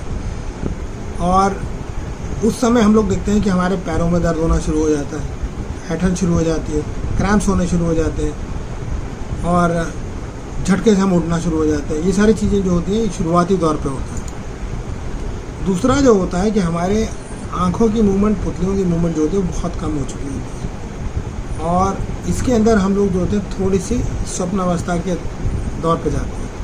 पूर्णतः स्वप्नावस्था में नहीं, मगर स्वप्नावस्था के शुरुआत में जाते हैं। अब उसमें आपका जो सपने आते हैं वो आपको याद नहीं रहते। तीसरी जो अवस्था होती है स्लो वेव स्लीप होता है, जिसके अंदर आपको सपने पूर्णतः दिखते हैं।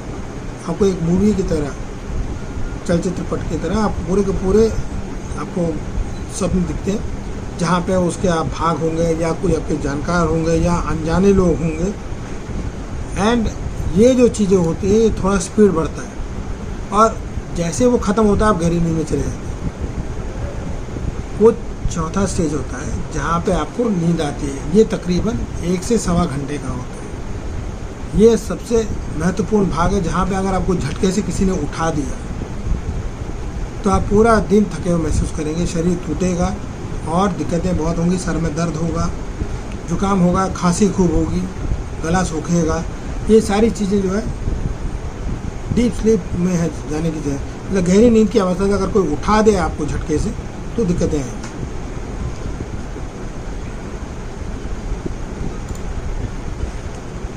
ये आखिरी स्टेज होता है नींद खुलने से पहले वाला, अगेन REM स्टेट होता है।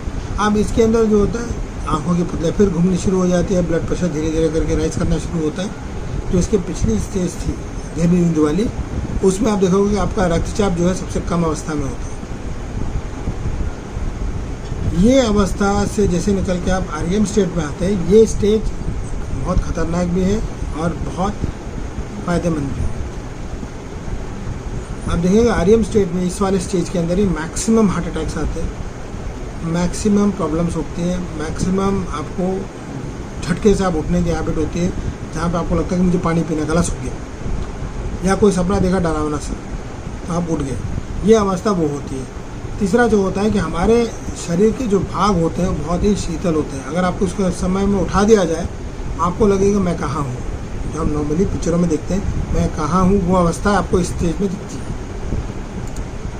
ये टोटल आपके 5 स्टेज है स्लीप के, और इन 5 स्टेज में जो आपका REM स्टेट है और जो आपका स्टेज 2 है, जहाँ पे आपका अगेन आंखों की मूवमेंट पुतलियाँ होती है, ये दोनों स्टेट बहुत ख़तरनाक होते हैं, जहाँ पे आपको झटके से उठाया नहीं जाना चाहिए। डीप स्लीप की अवस्था वो होती है जो आपको पूरे दिन थका के छोड़ती है। अगर उठा दिया शरीर टूटता है, सर में दर्द होता है और वो पूरे दिन रहता है। अगर ज़्यादातर आदमी जो नाइट ड्यूटीज़ करते हैं वो अगर उनका पूरा का पूरा रात्रि का जो अपना प्रोसेस होता है उसको अगर आप दिन में नहीं कर पाते हैं तो definitely over a long period time उनको न्यूरोलॉजिकल प्रॉब्लम्स होने के बहुत चांसेस होते हैं, जहाँ पे उनके शरीर में अकड़न होना, नसों में दर्द होना, ये सारी चीज़ें होंगी। अमूमन जिस तरह का हम लोग काम करते हैं उस प्रकार में अगर हम देखते हैं तो आप देखोगे कि हम लोगों को ज़्यादा दिक्कतें कहाँ आएंगी।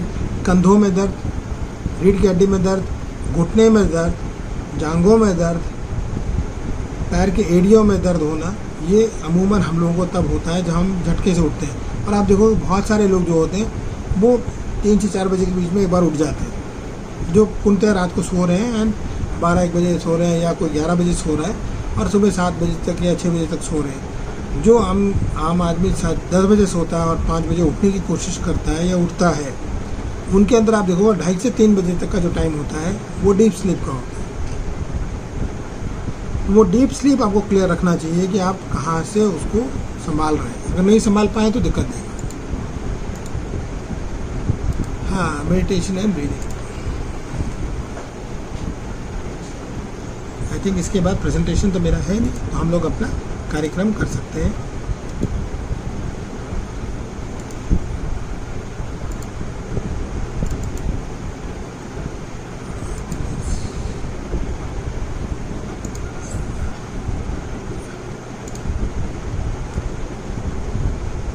तो यहाँ तक हमने जो अभी तक प्रेजेंटेशन दिया था उसके अंदर कोई सवाल हो तो आप पूछ सकते हैं, उसके बाद हम इसके मेथड्स पे जाएंगे।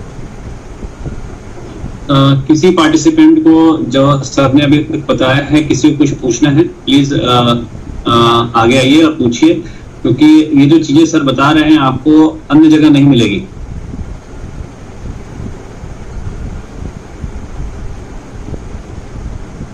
कोई डाउट किसी को? किसी को नहीं है तो मैं आगे बढ़ लूँ फिर? जी सर जी प्लीज। ठीक है, तो हम लोग इस पे 3-4 चीज़ें करेंगे। पहला कार्य करेंगे ध्यान का और श्वास का। श्वास लेने की अपनी एक कला होती है जिसके अंदर आपको 3 प्रकार से श्वास समझना आना चाहिए। आप लोग डेफिनेटली बहुत सारे लोग टीवी देख के या आश्रमों में जाके योग सीखा होगा, बट मैं चाहूँगा आप इस प्रकार से एक बार प्राणायाम करके देखिए, जिसके अंदर हम कहते हैं उच्च स्तर प्राणायाम, मध्यमा प्राणायाम, निम्न प्राणायाम। इसके अंदर हम लोग क्या करते हैं, श्वास को अपने गर्दन के अनुसार लेते हैं। जैसे हमने देखा होगा कि हम सर पीछे करते हैं और सर को नीचे करते हैं, ये अवस्था देखते हैं आप। आपको करना क्या है कि सर को बिल्कुल पीछे ले जाना है, जितना पीछे तक ले जा पाए। सीधे हाथ को नाभि पे रखिए,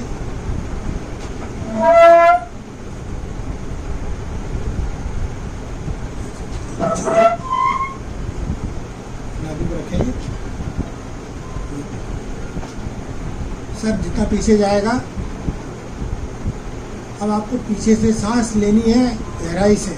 आपको महसूस होना चाहिए नाभि पे, आपको नाभि पे श्वास महसूस होना चाहिए। आंखें बंद होंगी, श्वास लेंगे, रोकेंगे। सांस लेना कैसे है, आप जैसे पीछे गए, सांस गिनती से होगी, 6 की गिनती पे आप सांस लेंगे।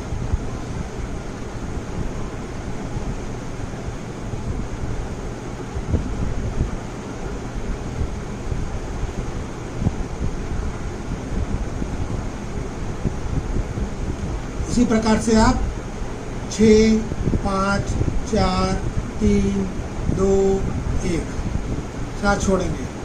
आपको महसूस होना चाहिए नाभि जो है वो उठ रही है।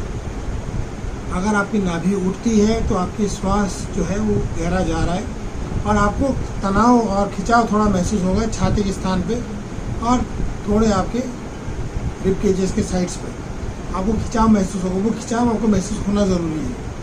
वो खिंचाव से आपको फ़ायदा ये होगा कि आपकी जो श्वास है वो गहरी जाएगी। आप जो सामान्य अवस्था में सांस लेते हैं उसमें गहराई बनाएगा और साथ में आप देखेंगे कि जो रुकावटें आती थी, जो साइनस प्रॉब्लम्स आता था, नाक बंद होने का दिक्कत होता था, वो बंद हो जाएगा। सर इसमें हाथ और वही नाभि के चारों तरफ रखना है जो हाँ, सिर्फ नाभि पे रखना है बस। जैसे आपने नाभि पे रखा और आप सांस लेंगे। अच्छा, ओके। ये खिंचाव आपको यहाँ पे महसूस होगा और ऊपर की भाग में महसूस होगा और छाती पे महसूस होगा। जैसे आपने सांस लिया, आप एक क्षण रोकेंगे, जब जैसे तनाव महसूस होगा तब आप सांस छोड़ेंगे। ठीक है। फिर मध्यमा अवस्था जहाँ पे हम लोग नॉर्मली सर को रखते हैं, जिस तरीके से हम लोग बैठे हैं उसी प्रकार रखना है। मगर इस समय मेरे को हाथ जो है वो उल्टे कंधे की तरफ रखना है, जहाँ पे मेरा शोल्डर पॉइंट है, जहाँ से मेरा हाथ उठता है, आप देखेंगे यहाँ पे चेंज होता है। तो ये वाला जो पॉइंट है गड्ढा दिखेगा आपको, हल्का से एक गड्ढा दिखता है, उसी पर दबाना है और आपको रखना है। और हाथ जो है वो छाती के ऊपर आएगा। जब आप सांस लेंगे गहराई से लेंगे, 6 की गिनती तक लेंगे और आपको महसूस ये होना चाहिए कि जो हथेली का बीच का भाग है वो उठ रहा है। अगर वो उठ रहा है तो आप सही कर रहे हैं। ठीक है। इसको भी 6 गिनती तक करेंगे, 6 की गिनती तक।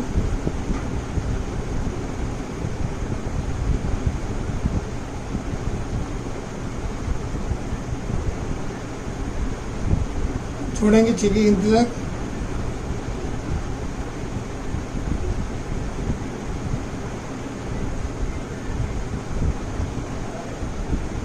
इसका फ़ायदा ये होता है, जो हमने पिछली बार जो किया था उसके अंदर आपका जो छाती का एक्सपेंशन होता है या विस्तार होता है वो साइडवेज होता है।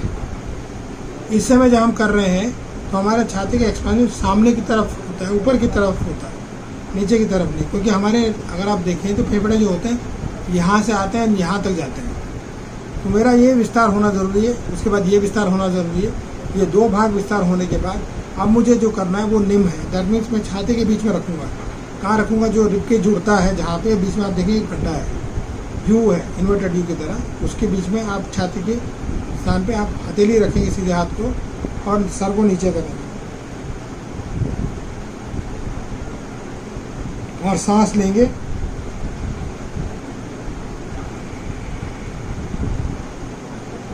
दो बार सांस लेने के बाद 6 की गिनती तक आप सांस अंदर लेंगे,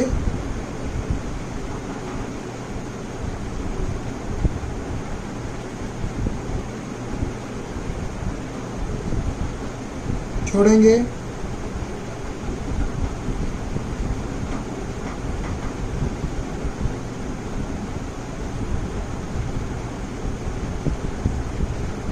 आपने तीनों में फ़र्क देखा होगा। तीनों क्रियाओं में अलग अलग जगहों पे आपका श्वास जाता है और फैलता है। यहाँ पे अगर आप देखें, पहले वाले में आपका सांस इधर जा रहा था, दूसरे में सांस आगे पीछे जा रहा था, तीसरे में जो सांस है वो बहता है ऊपर की तरफ। ये बहाव आपको बहुत महत्वपूर्ण, अगर ये तीनों क्रियाएं आप समझ गए तो आप प्राणायाम की जितनी क्रियाएं करेंगे उसमें आपको बहुत फल मिलेगा।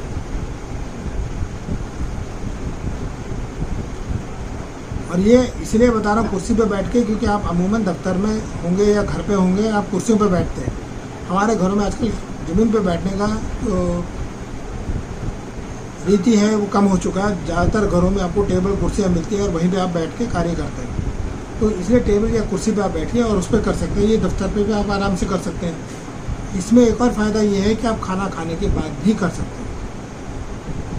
अगर आप खाना खाने के बाद कर रहे हैं, आपको सबसे बड़ा चीज़ ये है कि आपका जो पैर है, हम आलती पालती मार के बैठते हैं, आपको पता है ज़मीन पर अगर बैठते हैं तो अगर आप आलती पालती मार के नहीं बैठ पाते हैं, आपको करना क्या है, कुर्सी के बिल्कुल नोक पे आए, कुर्सी का जो कोना होता है उस पर आएंगे, दोनों घुटनों को जोड़ेंगे और अपने टोस पे आ जाएंगे।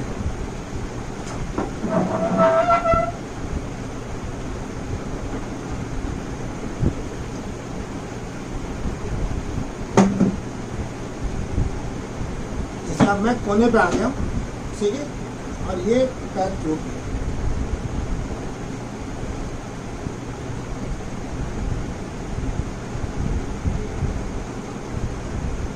अब इसी अवस्था में आप तीनों प्राणायाम कर सकते हैं जो मैंने अभी आपको बताया। ये तीनों प्राणायाम जो होंगे आपको फल देंगे, वही फल देंगे जो आप नॉर्मली अनुलोम विलोम करते हैं और भस्त्रिका करते हैं, उतना ही फल आपको मिलेगा। और ये आराम से आप दफ्तर में करें। इसके 2 फायदे और हैं। एक तो ये होता है कि हम लोग जब अपने पैरों को उठाते हैं, हील्स पे आते हैं, तो होता क्या है कि हमारे पैर के पीछे जो हील होता है उसके पीछे की जो मांसपेशियां होती हैं उसमें लगातार प्राण की प्रवाह होता है, जिसके कारण आपके घुटनों का दर्द होगा वो कम होना शुरू हो जाएगा। महत्वपूर्ण ये है कि आपके दोनों घुटने जुड़े होने चाहिए जब आप बैठते हैं कोने पे और टोस पे आते हैं। बहुत आराम का एक्सरसाइज है, मुश्किल वाला काम नहीं है। हाँ, बहुत ज़्यादा कुशन्ड चेयर होगा तो आपको दिक्कत होगी कोने पे बैठने के लिए। इसमें कोई डाउट तो नहीं है बैठने का जो क्रिया बताया? किसी को कोई डाउट है? वैसे सर ये तो आप प्रैक्टिकल करके दिखा रहे हैं बड़े अच्छे से, तो बहुत क्लियर समझ में आ रहा है। मैं भी साथ साथ कर रहा हूँ एक्चुअली यहाँ पे, ठीक है। नहीं, मुझे कोई दिख नहीं रहा है ना, मुझे कुछ सुनाई दे रहा है। हाँ, नहीं, आई अंडरस्टैंड। ये वन वे ट्रैफिक होता है थोड़ा। पर अभी ये दो ही आसन बताए ना, तीन अभी आपने बोला 3 आसन बताए मैंने। नहीं, 3 प्राणायाम बताए सर। अभी 2 ही तो बताए, एक पेट में ना, पेट का पहला वाला है, दूसरा कंधे वाला है, तीसरा आपको गर्दन नीचे करना है, छाती पे हाथ आएगा। 3 मैं दोबारा रिपीट कर देता हूँ। पहला वाला जो होगा आपका हथेली सीधे हाथ को आपको नाभि पे लाना है। आप सर को जितना पीछे ले जाएंगे और 6 की गिनती में आप सांस अंदर लेंगे और छोड़ते रोकेंगे जब तक आप तनाव महसूस हो छाती में, तब आप सांस को छोड़ेंगे 6 की गिनती में। ये पहला क्रिया है। दूसरा प्राणायाम जो है उसके अंदर आपको सीधे हाथ को उल्टे कंधे की तरफ लाना है, जहाँ पे आप देखोगे यहाँ पे हल्का सा मोड़ है जहाँ से हमारे हाथ उठते हैं। बाहाँ में नहीं ले जाना है, वहाँ से ऊपर आप देखो थोड़ा सा गहरा है, वो भाग पे हाथ रखना है और हाथ जो है वो छाती पे आएगा। इस प्रकार से हाथ रखेंगे और आप सांस लेते समय अमूमन सीधा जैसे बैठे हम लोग उसी प्रकार बैठेंगे। 6 की गिनती में सांस लेंगे और 6 की गिनती में सांस छोड़ेंगे। पहले और दूसरे में फ़र्क क्या है? पहले वाले के अंदर आप देखोगे छाती जो है इधर की तरफ बाहर की तरफ फैलती है, दूसरे में छाती सामने सामने जाएगी। ठीक है। तीसरा जो क्रिया है उसके अंदर हथेली को आपको जहाँ रिब के जुड़ता है, हमारे अस्थि पंजर जो होते हैं वो जहाँ जुड़ते हैं, आप देखो वहाँ पे एक छोटा सा गड्ढा है, एक यू की तरह शेप है उसका। ठीक है। हम उस पर हाथ रखेंगे, हथेली ऐसे रहेगी, मैं सर को नीचे झुकाऊंगा, नॉर्मली एक बार सांस लूँगा छोड़ूंगा, दूसरी बार सांस लूँगा छोड़ूंगा, तीसरी बार में मैं 6 की गिनती में सांस लूँगा और 6 की गिनती में सांस छोड़ूंगा। अब आप इसको गौर करेंगे तीनों क्रियाओं में, तीसरे वाले में आपकी श्वास जो है बाहर की तरफ फैलती है, श्वास ऐसे जाती है, जो फेफड़े का ऊपर का भाग होता है वो तैयार होना शुरू होता है। और ये बहुत बढ़िया फ़ायदेमंद होता है जिनको कभी कभार देखते हैं जो कोविड से रिकवर हुए हैं या जिनको एस्थमेटिक प्रॉब्लम है, बहुत लंबी सांसें नहीं ले सकते, वो ये क्रिया बहुत आराम से कर सकते हैं और उनको बहुत फ़ायदा भी होता है, क्योंकि धीरे धीरे जो एवियोलिस होते हैं वो खुलते हैं। हमारे लंग्स में एवियोलिस होते हैं जिसके कारण हम लोग श्वास ले पाते हैं और छोड़ पाते हैं। तो झिल्लियाँ होती हैं उसमें खुलापन आता है, जैसे खुलता है आप देखोगे कि मैं गहरी सांस ले पा रहा हूँ, और जितने देर मैं करता हूँ उतना आप सोचोगे आपकी गहरी सांस होती जाएगी। ये तीनों को इकट्ठे करना चाहिए और तीनों 3 से 5 बार करना चाहिए। मतलब ठीक है, तो ये 6 बार करना है। और दूसरा मैंने ये बताया था कि आप ऑफिस में बैठ के वो आसन, जैसे हम लोग पद्मासन लगाते हैं, सिद्धासन लगाते हैं, ऑफिस में नहीं लगा पा रहे, या हो सकता है मेरे शरीर में दिक्कतें हों जिसके कारण नहीं लगा पा रहा हूँ, और मुझे ये भी दिक्कत है कि मुझे रीढ़ की हड्डी में प्रॉब्लम हो रहा है, या मैं बेल्ट पहन के ऑफिस आ रहा हूँ, या मुझे कंधों पे या नेक पे प्रॉब्लम होता है। तो आपको करना है क्या है कि जो कुर्सी पे आप बैठे हो उसके कोने पे आइए, जो एज होता है उस पर आएंगे, दोनों घुटनों को जोड़ेंगे, अपने टोस पे आ जाएंगे। जैसे आप लेडीज़ को देखते हैं ना, बड़े हील वाला, ऊंचा हील वाला पहनते हैं, उसी प्रकार से आप बैठेंगे। मगर कोशिश ये रहे कि बिना जूते के बैठे, अगर जूता पहना हो तो मुड़ने वाला जूता हो, हार्ड शू के साथ मत करिएगा। इसके 2 फायदे होते हैं। एक ये होता है कि जब घुटना जुड़ा होता है और आप टोस पे आते हैं तो आपके प्रेशर जो होता है वो लोअर बैक पे होता है, रीढ़ की हड्डी पे होता है, नीचे वाले स्थान पे, बिना कोई परेशानी के। एक दूसरा चीज़ ये होता है आराम से आप उसी कुर्सी पे होते हैं जिस पर आप नॉर्मली बैठते हैं। तीसरा ये फ़ायदा जो होता है, जो अलग से जो पता चलता है, वो ये है कि जब मेरे मांसपेशी जो पैरों के होते हैं जिसके कारण मुझे क्रैम्प्स होते हैं, या मांसपेशियों के कमज़ोर होने पर जिसके कारण मुझे आर्थराइटिस हो सकता है, वो चीज़ों में मुझे कम आएगा, वो धीरे धीरे होगा।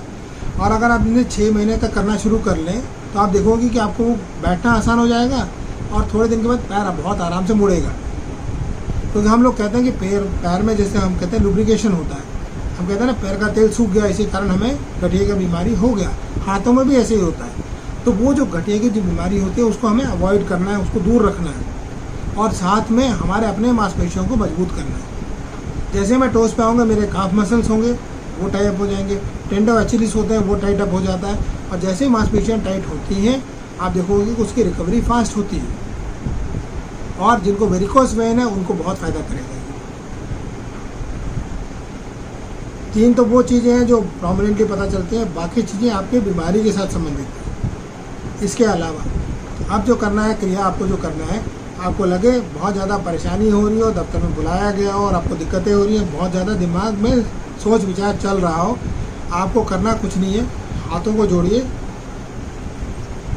जैसे हम बीच दिया दोनों हाथों को। अब इस बीच में को आप नीचे करेंगे और आप अपने, जैसे आप जांघों के बीच में रखते हैं, नॉर्मली हम लोग बैठते हैं तो ऐसे रख के बैठते हैं, उसी प्रकार से आप नीचे रखेंगे, सांस लेंगे, छोड़ेंगे। कोशिश ये होनी चाहिए जहाँ पे आपकी मध्यमा उंगली, दैट मीन्स ये वाली जो उंगली है जहाँ पे दोनों जुड़ रहे हों, इस वाले पॉइंट पे आपका सारा फोकस हो, आपका सांस वहीं जाना चाहिए, और आपको कंधा जो है बाहर की तरफ खींचना है। तो आप बाहर की तरफ जैसे लोगे, खिंचाव होगा आपको पीछे दोनों साइड पे, आप दोनों साइड पे जैसे खिंचाव होगा, और आपको करना क्या है, सांस लेंगे और मुंह में भरेंगे,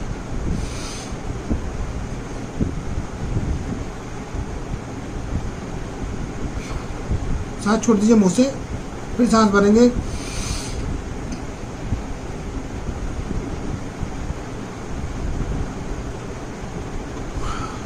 सांस छोड़ दीजिए, दोबारा सांस लीजिए। ऐसे 5 बार करना है। आप देखोगे वो जो सोच विचार चल रहा था वो दिमाग से गायब हो जाएगा। सिर्फ 5 बार करिएगा और उसके बाद आप आराम से 1 मिनट के लिए बैठिएगा शांत होकर। आप देखेंगे जो सोच विचार था उसको एक रास्ता मिल चुका होगा। अगर आपके पास कोई सोच विचार नहीं और आपको लगता है कि मेरे को बस आराम चाहिए, थोड़ा रिलैक्स होना है, आप हाथों को टाइट ना कीजिए, उसको उल्टा कर लीजिए ऊपर की तरफ रख के सेम उसी स्थान पर लाइए। सर को नीचे कीजिए,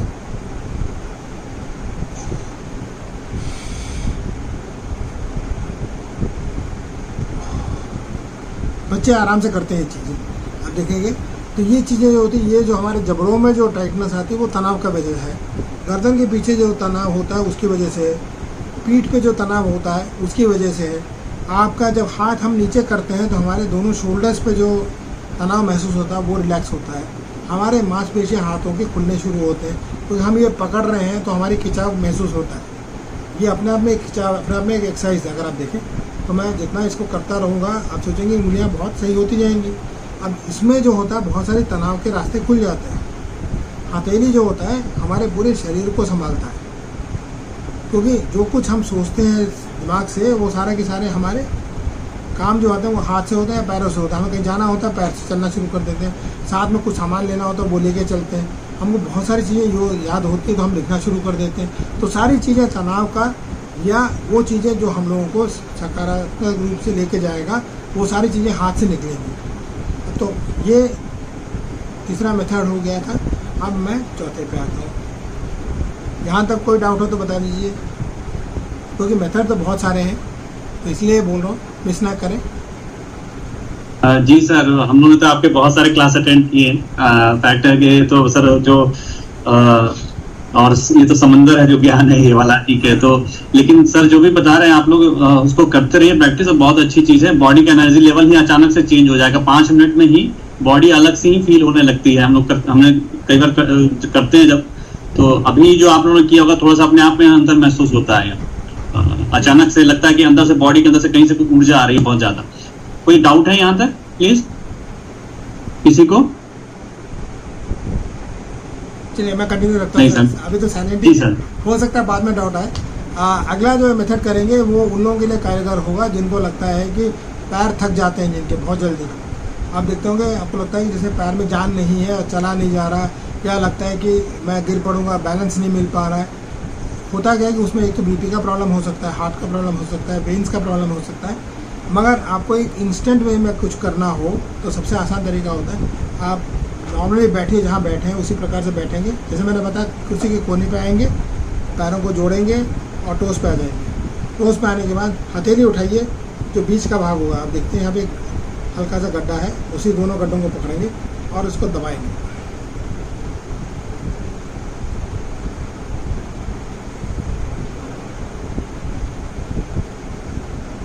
और दबाने के बाद ये गर्म होगा। जैसे गर्म होगा आपको करना क्या है, माथे की दोनों साइड लगाना है। और ये कितनी बार करना है, जब तक कि आपको गर्म महसूस ना हो। उतना गर्म कि आपका ये हल्का सा लाल दिखेगा। देख रहे हैं हल्का सा लाल हो रहा है, तो ये लाल होना चाहिए, तब आप रखेंगे। तब आपको यहाँ पे महसूस होगा, जैसे ही लगेगा उसके बाद सडनली आप उठ के धीरे से खड़े होंगे तो अब लगेगा बैलेंस आ गया। ये इसलिए है क्योंकि हमारे नस जो होते हैं यहाँ का पैरों के साथ जुड़े हुए हैं। जो बिग टो होता है पैर का, जो पैर का अंगूठा है, उसके साथ ये नस जुड़ा हुआ है। अब ये नस जैसे जुड़ता है तो इसमें बहुत सारे फ़ायदे होते हैं। एक मेरा एंजाइटी, जिसको हम कहते हैं ना कि मेरे को लग रहा है कुछ होगा नहीं होगा, पैल्पिटेशन बहुत लोगों को होता है। कुछ लोग नर्वस होते हैं, कुछ लोगों को हाइपरटेंशन, उच्च रक्तचाप की बीमारी होती है, हाई बीपी का होता है। उन सब में ये बहुत कारगर काम करेगा। और बहुत आसान तरीका है, आपको बैठना है, घुटने जोड़िए, टोस पे आइए, हील उठाना है, पैर जैसे उठा के मैंने कहा था बैठने को वैसे बैठना है, हाथों को जोड़िए, बीच वाला भाग, अब इसको रोटेट करना है। तब तक रोटेट करेंगे जब तक कि आपको गर्म, बहुत तेज गर्म महसूस ना हो।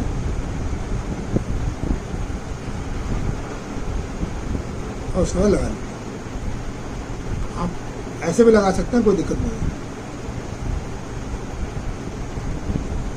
छोड़ दीजिए, आराम मिलेगा आपको, खड़े होने में दिक्कत नहीं होगी। ये वो सारी चीज़ें बता रहा हूँ जो नॉर्मली आपको अमूमन दफ्तरों पे दिख जाता है।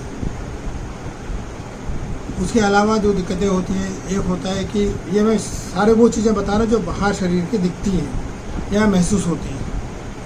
और जो पोस्ट पे आने पे आपको, जैसे मैंने कहा कि वेरिकोस वेन पे फ़ायदा होता है।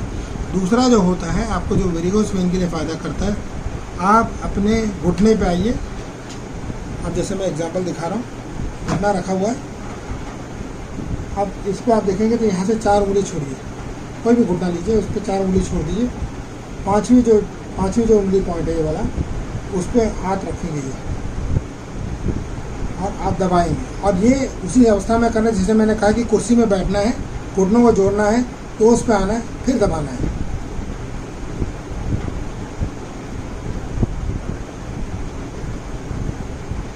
आगे पीछे करना है, फिर घुमाना है, फिर उल्टा घुमाना है और रुक दीजिए। फिर आराम से हाथ रखिए और बैठ जाइए। उस अवस्था में आप देखेंगे कि आपको थोड़े समय में वेरिकोस वेन में जो गांठें बन जाती हैं वो धीरे धीरे करके कम हो जाती हैं। उसी प्रकार से आप देखेंगे कि हमारे जो हील होते हैं, एडी जिसको कहा जाता है, वो कभी कभार ठंड की अवस्था में आप देखोगे कहीं पे लगता है तो लिखता है जैसे कील लग गया है, कीलें लगती हैं, नम हो जाता है वो।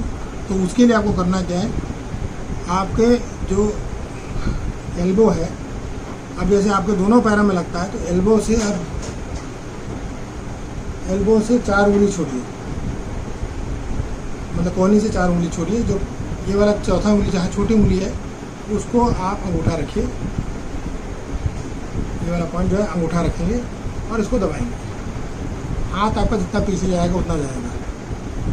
दबाएंगे छोड़ेंगे, दबाएंगे छोड़ेंगे, दबाएंगे छोड़ेंगे। और दबाते समय आप सांस अंदर लेंगे, छोड़ते समय आप सांस छोड़ेंगे। जितनी बार आप दबाएंगे उतनी बार सांस अंदर लेंगे, छोड़ते समय आप सांस को छोड़ेंगे। इसका फ़ायदा ये होगा कि आपको जो एडी में जो दर्द होता है वो कम होना शुरू हो जाएगा। आप कहेंगे एडी का दर्द कोहनी में है, जी हाँ कोहनी में होता है, क्योंकि दोनों जगह पे एक नस कार्य करती है जो सीधा हमारे पैर के तलवे तक जाती है। और वो दोनों चीज़ें जो नसें होती हैं वो अपने आप में आप देखोगे नम होती हैं। हम कहते हैं ना पैर जो है वो ठंडा पड़ गया, शीतल हो गया। तो जब पैर ठंडे पड़ते हैं, अब जैसे सीधा पैर ठंडा हो गया, मतलब कि मेरा दायां पैर ठंडा पड़ गया, तो मुझे करना क्या है, मुझे अपने बाएं कान का पता है, उनको पकड़िए और खींचिए। जैसे हम लोग देखते हैं ना स्कूल टीचर करते थे, कान पकड़ के अच्छी तरह मसलते थे, तो उसको 2-3 बार मसलिए, आपका शीतलता गायब हो जाएगा पैर का। ये वो सारी चीज़ें, ये होता किस लिए, क्योंकि हमारे नसें जो हैं कमज़ोर होती जाएंगी। जितनी हमारी नसें कमज़ोर होती जाएंगी या उसमें खून का बहाव कम होगा, उतनी बार हमारी नसों में शीतलता आती जाएगी। ठीक है। तीसरा ये है जो मैं चाहूँगा आप लोग अगर करना चाहें तो मैं एक छोटा सा ध्यान कराना चाहूँगा जो आपको हेल्प कर सकता है। कहीं पे भी कभी भी आप कर सकते हो, और वो बहुत गहराई पर जाता है, समय मुश्किल से 10 मिनट लगता है। करा सकता हूँ मैं? हाँ जी सर, प्लीज। मैं चाहूँगा आप लोग आंखें बंद करें, बैठें, सामान्य अवस्था से सांस लें और छोड़ें।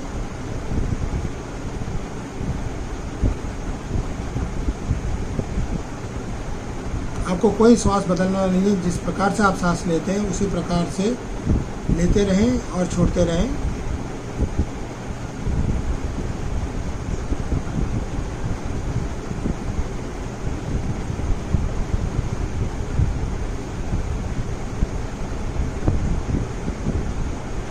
सांस लेते रहें और छोड़ते रहें।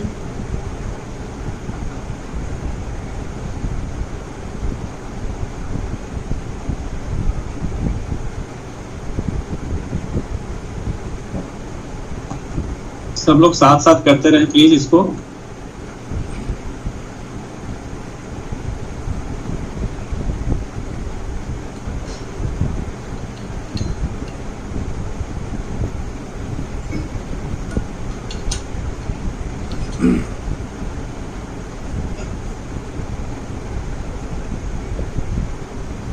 आंखें बंद रखिएगा। इस ध्यान का नाम महावीर है। अंतहीन चित्त धारणा, अर्थ इसका है। आप सांस लेते रहेंगे, छोड़ते रहेंगे। इस पूरी क्रिया के अंदर हम लोग सांस में बहुत ज़्यादा बदलाव नहीं करेंगे। हमको सामान्य रूप से सांस लेना है और छोड़ना है। जब आपको लगे कि आप तैयार हैं, तब आप सांस लेंगे, दोबारा सामान्य अवस्था से सांस छोड़ेंगे। मगर इस समय गौर ये करना है कि आपके सांस लेने और छोड़ने के बीच में छोटा सा हल्का सा स्पंदन है या रुकावट है, उसको महसूस करेंगे। वो जो अवधि है जिसके क्षण में रुकती है, नैमिष क्षण में, एक क्षण में रुकती है, उसके बाद निकलती है। क्योंकि श्वास की क्रिया ये होती है कि हम सांस लेते हैं, छोड़ने से पहले वो रुकती है, छोड़ने के बाद वो रुकती है, फिर श्वास लिया जाता है। जो अवधि है उसको देखना है, महसूस करना है। आपको सांस रोकना नहीं है। आप सांस लेंगे, ध्यानपूर्वक आपको महसूस करना है कि आपका श्वास चल कैसे रहा है। आपको बदलना कुछ भी नहीं है। श्वास सामान्य रूप से लेंगे और छोड़ेंगे।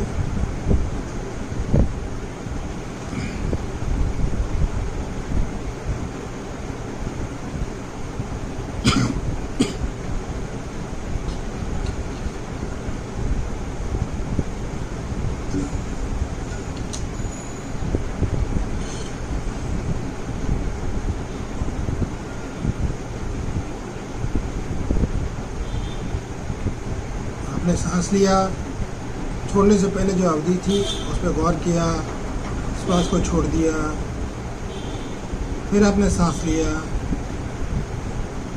छोड़ने से पहले की अवधि को गौर किया और सांस को जाने दिया।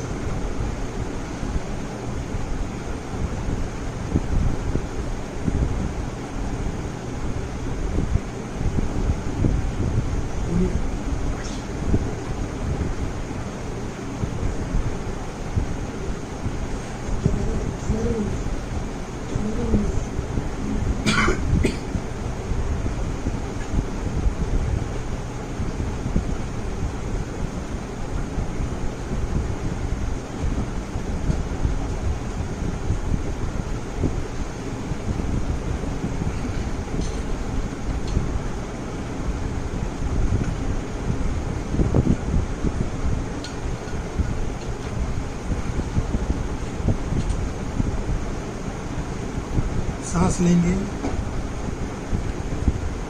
बीच की अवधि पे गौर करेंगे और छोड़ देंगे।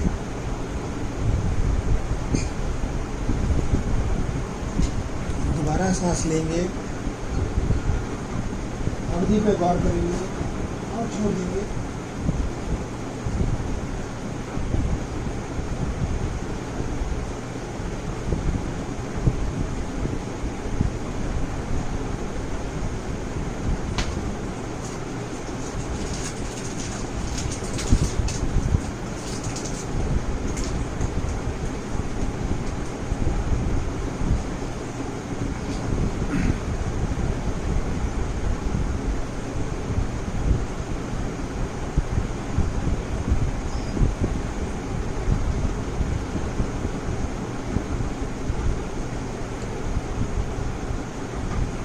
शुरुआत में शायद महसूस ना हो, समय बीतने के अनुसार आप देखेंगे कि वो अवधि का विस्तार हो रहा है।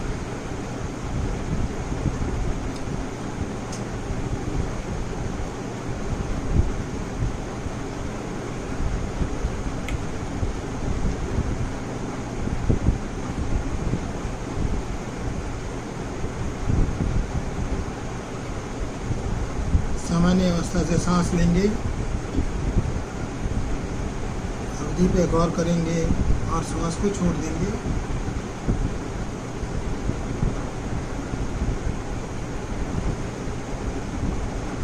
जब आपको सामान्य रूप से ये अवधि समझ आने लग जाए तो हम अगले स्तर पर जाएंगे।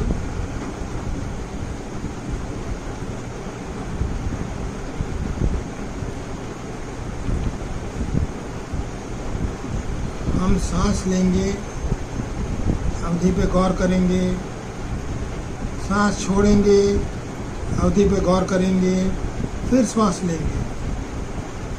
दोनों अवधि जो गैप्स हैं उस पर गौर करना है। सामान्य अवस्था से आप श्वास लेंगे, अवधि पर आपका विचार जाएगा, देखेंगे और श्वास छूटेगा।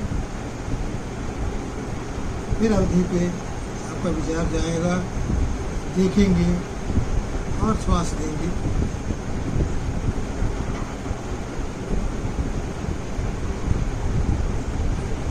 बिल्कुल सामान्य अवस्था से जिस रूप में भी बैठे हों, सामान्य रूप से बैठें, झुक के बैठना चाहें, आराम से बैठना चाहें। शरीर को अपने ही रूप में जाने दें, शरीर को बांधे या नहीं, आराम से करने दें। ये आपके विचारों को गहराई तक ले जाएगा, सोच में गहराई लाएगा।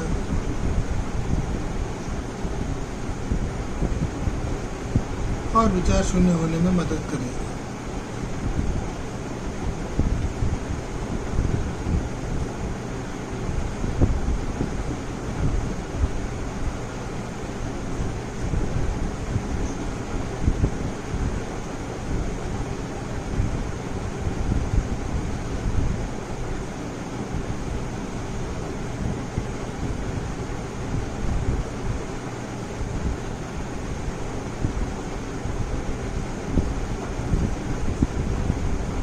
सिर्फ अवधि के बीच में गौर करें, जो सांस ले रहे हैं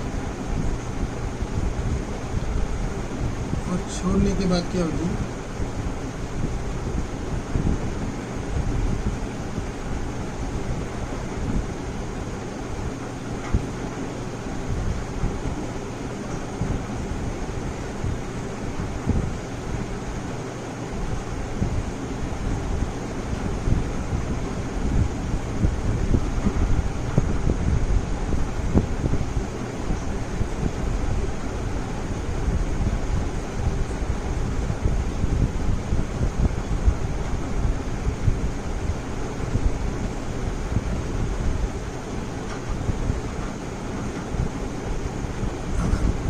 अब हम इसके आखिरी अवस्था में आते हैं। हम सामान्य रूप से सांस लेंगे, अवधि पे गौर करेंगे और मुख से श्वास छोड़ेंगे। जितना हो सके धीरे धीरे धीरे। मुख को बंद करेंगे, नाक से सांस लेंगे, अवधि पे गौर करेंगे,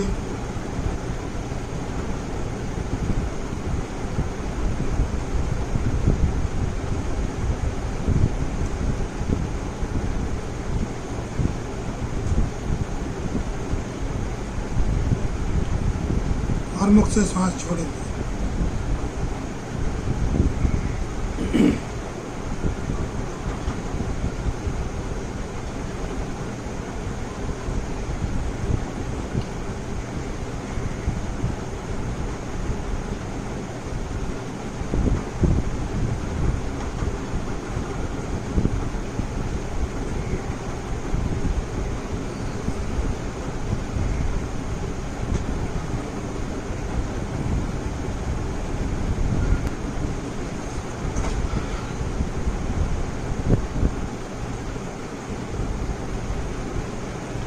धीरे से आप सामान्य रूप से सांस लें।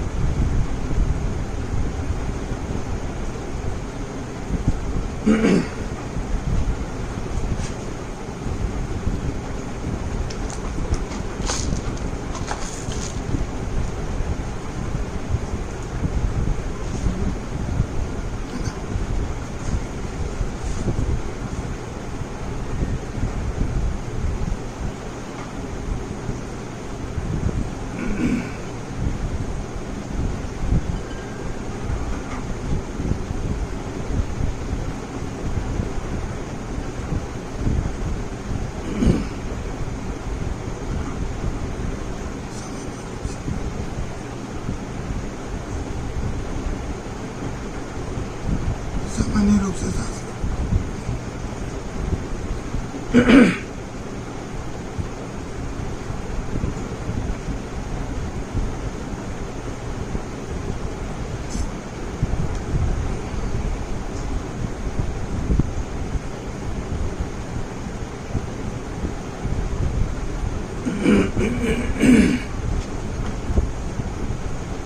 क्षमा क्षमा।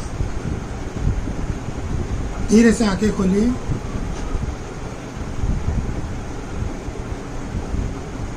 सामान्य रूप से सांस लेते रहें और छोड़ते रहें।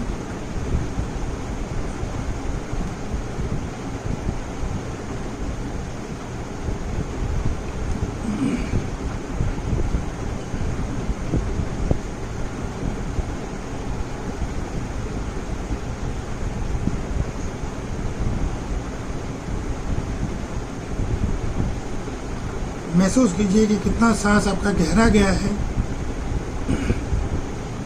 और कितना विस्तृत। ये ध्यान आप कभी भी कर सकते हैं जब आपको कोई निर्णय लेना हो या कोई सोच आपको करना है या आपको कोई पूजा विधान करना हो या आप सामान्य रूप से कोई ध्यान करते हैं, उसके पूर्ण ये करें तो आपको बहुत फ़ायदा होगा। मन को बहुत शांत रखता है। क्षमा चाहूँगा, बीच में मेरा गला थोड़ा सा बैठ गया था। 2-3 दिन से लेक्चर में बोलते बोलते आवाज़ थोड़ा बैठ गया है, क्षमा चाहूँगा उसके लिए। नहीं सर, ये तो कंटिन्यूअस स्पीकिंग पे आ ही जाता है। तो और फ्रैंकली अभी जो आपने कराया है, मैं भी साथ साथ कर रहा था। ऐसा लग रहा है कि जैसे कहते हैं ना, कंप्यूटर का हार्ड डिस्क बिल्कुल क्लीन कर दिया दोबारा से। थोड़ी देर के लिए लगता है कि बिल्कुल कुछ भी नहीं बचा है माइंड में, बिल्कुल क्लीन माइंड हो गए हैं, ऐसा फील आ रहा है बिल्कुल। नहीं, ये आएगा सर। ये हम लोग काफ़ी सालों से करा रहे हैं। ये मेरे गुरु कृपा थी जिन्होंने मुझे ये मेथड बताया। इसमें करीब 24 स्तर हैं। हमने उसमें से सिर्फ पहला स्तर किया है। इसका मकसद यही होता है क्योंकि हम महावी बोल रहे हैं, इसका मतलब कि जब भी हम ध्यान करते हैं इसको, तो वो एक परत खोलता है और उस परत के साथ आपके सारे जो अवधारणाएं हैं, जो रुकावटें हैं, उसको धीरे धीरे करके खोलता है और आप देखेंगे कि उसमें कहीं ना कहीं से आपको उत्तर मिलेगा जो आप चाह रहे हैं। और जहाँ पे मार्ग में बाधाएं हैं वो धीरे धीरे खुलने शुरू हो जाती है। उसका कहीं ना कहीं से उसको आपको एक व्यवस्थित रूप से एक रास्ता मिल जाता है। जी सर। अब और कोई सवाल हो या कुछ और पूछ लो, मैं हाजिर हूँ। किसी को इसमें कोई कुछ भी क्वेरी हो या इससे रिलेटेड सर से कुछ भी पूछना हो, आप बेहिचक होके पूछिए।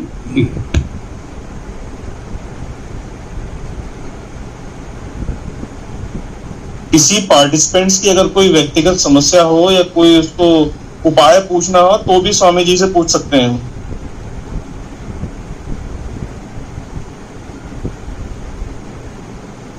बहुत शांत है सर। सारे सो गए होंगे फ्रैंकली स्पीकिंग। मैं बता रहा हूँ, इतना सुकून मिलता है ये वाले एक्सरसाइज से। ठीक है, इनफैक्ट कभी कभी मैं नॉर्मल में, ये पहले भी आपने एक बार हमें कराया था एक्सरसाइज जी, तो मैं कभी कभी रेगुलर तो नहीं करता हूँ, लेकिन कभी कभी जब लगता है कि मन बेचैन हो रहा है ना, तो थोड़ा बहुत इस तरह की कोशिश करता हूँ, तो बड़ा शांति मिलती है, बड़ा सुकून मिलता है। नहीं, वो तो है। मुझे लगता है सारे के सारे लोग सो गए हैं इसी चक्कर में। चलिए, किसी को कोई डाउट है बताइए। नहीं सर, सोए नहीं है सर। हाँ, नहीं, मनराज जी पूछिए, आप पूछिए। हाँ सर। नहीं सर, सोए नहीं है। एक्चुअली अभी आपने कहा था ना, सांस लेते वक्त लीजिए और फिर उसके बाद ध्यान कीजिए। ध्यान ड्यूरेशन का ध्यान करना है क्या? नहीं नहीं नहीं नहीं, देखिए, आपका जो श्वास की क्रिया होती है, जिसको हम कहते हैं ना, नॉर्मली हम कहते हैं सांस लेते हैं और छोड़ते हैं, हमको यही बोला जाता है।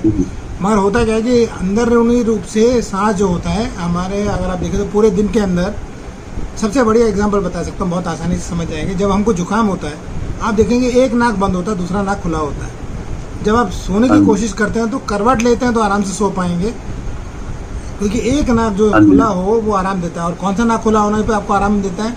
वो होता है जो आपका बायां नाक हो, लेफ्ट साइड। लेफ्ट साइड में आपको फ़ायदा ये करता है क्योंकि लेफ्ट जो होता है वो कूल करता है, शरीर को शांत करता है।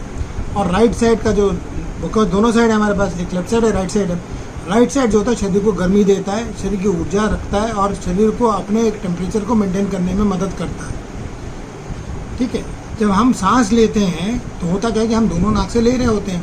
एक नाक आधा बंद होता है, पूर्णतः खुला नहीं होता। अमूमन सामान्य रूप से भी जैसे हम लोग अभी बैठे हैं, शायद जुकाम नहीं है, मगर कहीं ना कहीं से हमारा जो एक अवरोध है जो बना हुआ है बहुत ही हल्का सा होता है, जिसको मेडिकल साइंस में नेचुरल साइकिल बोलते हैं। और जो भारतीय विधि है उसके अंदर स्वर बोला जाता है, क्योंकि श्वास को स्वर भी बोला जाता है। और स्वर अपनी नाड़ी बदलता है, वो दाएं से बाएं और बाएं से दाएं हर 1.25 घंटे में होता है। अब 1.25 घंटे में जो होता है, जैसे अगर मान के चलिए मेरा बायां नाक जो है वो चल रहा है, मेरा मतलब बायां नाक जो है उससे मैं सांस क्लीनली ले पा रहा हूँ, राइट वाला थोड़ा उतना क्लीन नहीं हो। कभी भी आप चेक कर सकते हैं, एक आपको बहुत आराम से जा रहा होगा, दूसरा नहीं जा रहा होगा उतना स्मूथली। तो होता क्या है कि जैसे है ना, तो जैसे हम लेते हैं होगा क्या कि वो सांस अंदर जाता है और एक क्षण रुकता है कि मुझे बदलना है नहीं बदलना है, क्योंकि वो 1.25 घंटे वाला होता है। अगर नहीं बदलना तो वो धीरे से छोड़ देता है। जो नहीं बदलने वाला जो दौर होता है वो एक नैमिषेक्षण बोला जाता है, वो 1/4 सेकेंड होता है, मतलब एक क्षण मान लीजिए आप ज़्यादा से ज़्यादा। क्योंकि जब आप गौर करना शुरू करेंगे तो क्योंकि माइंड जैसे हम किसी चीज़ पे सोचते हैं कि हम ये देखना चाह रहे हैं तो धीरे धीरे दिमाग दिखाता है, तो वो हमको गैप दिखाता है कि हाँ भैया सांस आपने लिया, एक क्षण के लिए रुका और उसके बाद चला गया। अब मुझे वो क्षण पे गौर करना है, मुझे किसी चैंट पे नहीं करना, मुझे किसी देवी देवता पे नहीं करना, किसी चीज़ पे नहीं करना, सिवाय उस एक क्षण के लिए मुझे एक क्षण पे गौर करना है कि वो सही है कि नहीं। और वही क्षण जो होता है, मैं जब सांस छोड़ता हूँ तो भी एक क्षण के लिए रुकता है कि हो सकता है इस समय मेरे नाड़ी बदलने का समय आ गया। अगर नहीं बदलने का समय आया तो वापस वो जाने के बाद फिर वो सांस लेने के लिए अलाउ करता है। तो ये एक नेचुरल साइकिल, जैसे हमारे गले में भी आप देखें तो 2 चैनल हैं। हम खाना खाते हैं एक जगह से और वो इसकी बगल में एक छोटी नली होती है जिसके द्वारा हम सांस भी लेते हैं, तो उसके ऊपर एक पर्दा लगता है। तो खाने के समय ये खुल जाता है, बातचीत में ये खुल जाता है। कभी कभार हम खाना खाते खाते बातचीत भी करते हैं, तो होता क्या है कि वो दोनों इकट्ठे होता है, उस समय हम खांसना शुरू कर देते हैं। हम कहते हैं गले में अटक गया, तो वो जो चीज़ होता है वैसे ही नाक में भी होता है। और ये जो क्रिया होती है उसमें हल्का सा बदलाव आता है, वो धीरे से खुलता है, धीरे से बंद होता है। अब ये जो होता है नेचुरल साइकिल माना जाता है, जो 1.25 घंटे में बदलता है। 1.25 घंटे से लेके आपका 1.5 घंटे तक में ये पूरा बदल जाता है। आप देखोगे कि आपका एक नाक अगर अभी राइट वाला खुला हुआ है तो 1.5 घंटे के बाद या आधे घंटे के बाद आप चेक करेंगे, देखेंगे लेफ्ट वाला खुला होगा, राइट वाला बंद होना शुरू हो जाएगा। मुझे वो गैप गौर करना है, और गैप का अगर आपने ध्यान कर लिया तो उसको एक्चुअली हम लोग मानसिक ध्यान कह सकते हैं, क्योंकि इसके अंदर कोई विचार नहीं है, कुछ नहीं कर रहे हैं, आप सिर्फ नॉर्मल सांस ले रहे हैं जैसे आप लेते हैं, ना आपने सांस को बदला ना कुछ किया। आपने सिर्फ विचार ये करना है कि मुझे उस स्थान पर गौर करना है जो खाली है, और जैसे मैं उस पर करूँगा तो मेरा कार्य पूरा हो जाता है।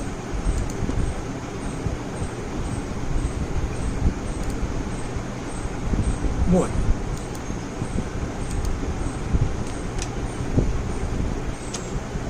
और कोई सवाल सर, या मैं उत्तर सही दे पाया आपको? जी धन्यवाद जी सर। और किसी की कोई क्वेरी हो, कोई पर्सनल टाइप कोई प्रॉब्लम भी हो, कोई मेडिकल प्रॉब्लम हो इस तरह की जो आप सोचते हैं कि योग पद्धति में या एक्यूमेंचर में हो, कुछ आप पूछ सकते हैं सर से।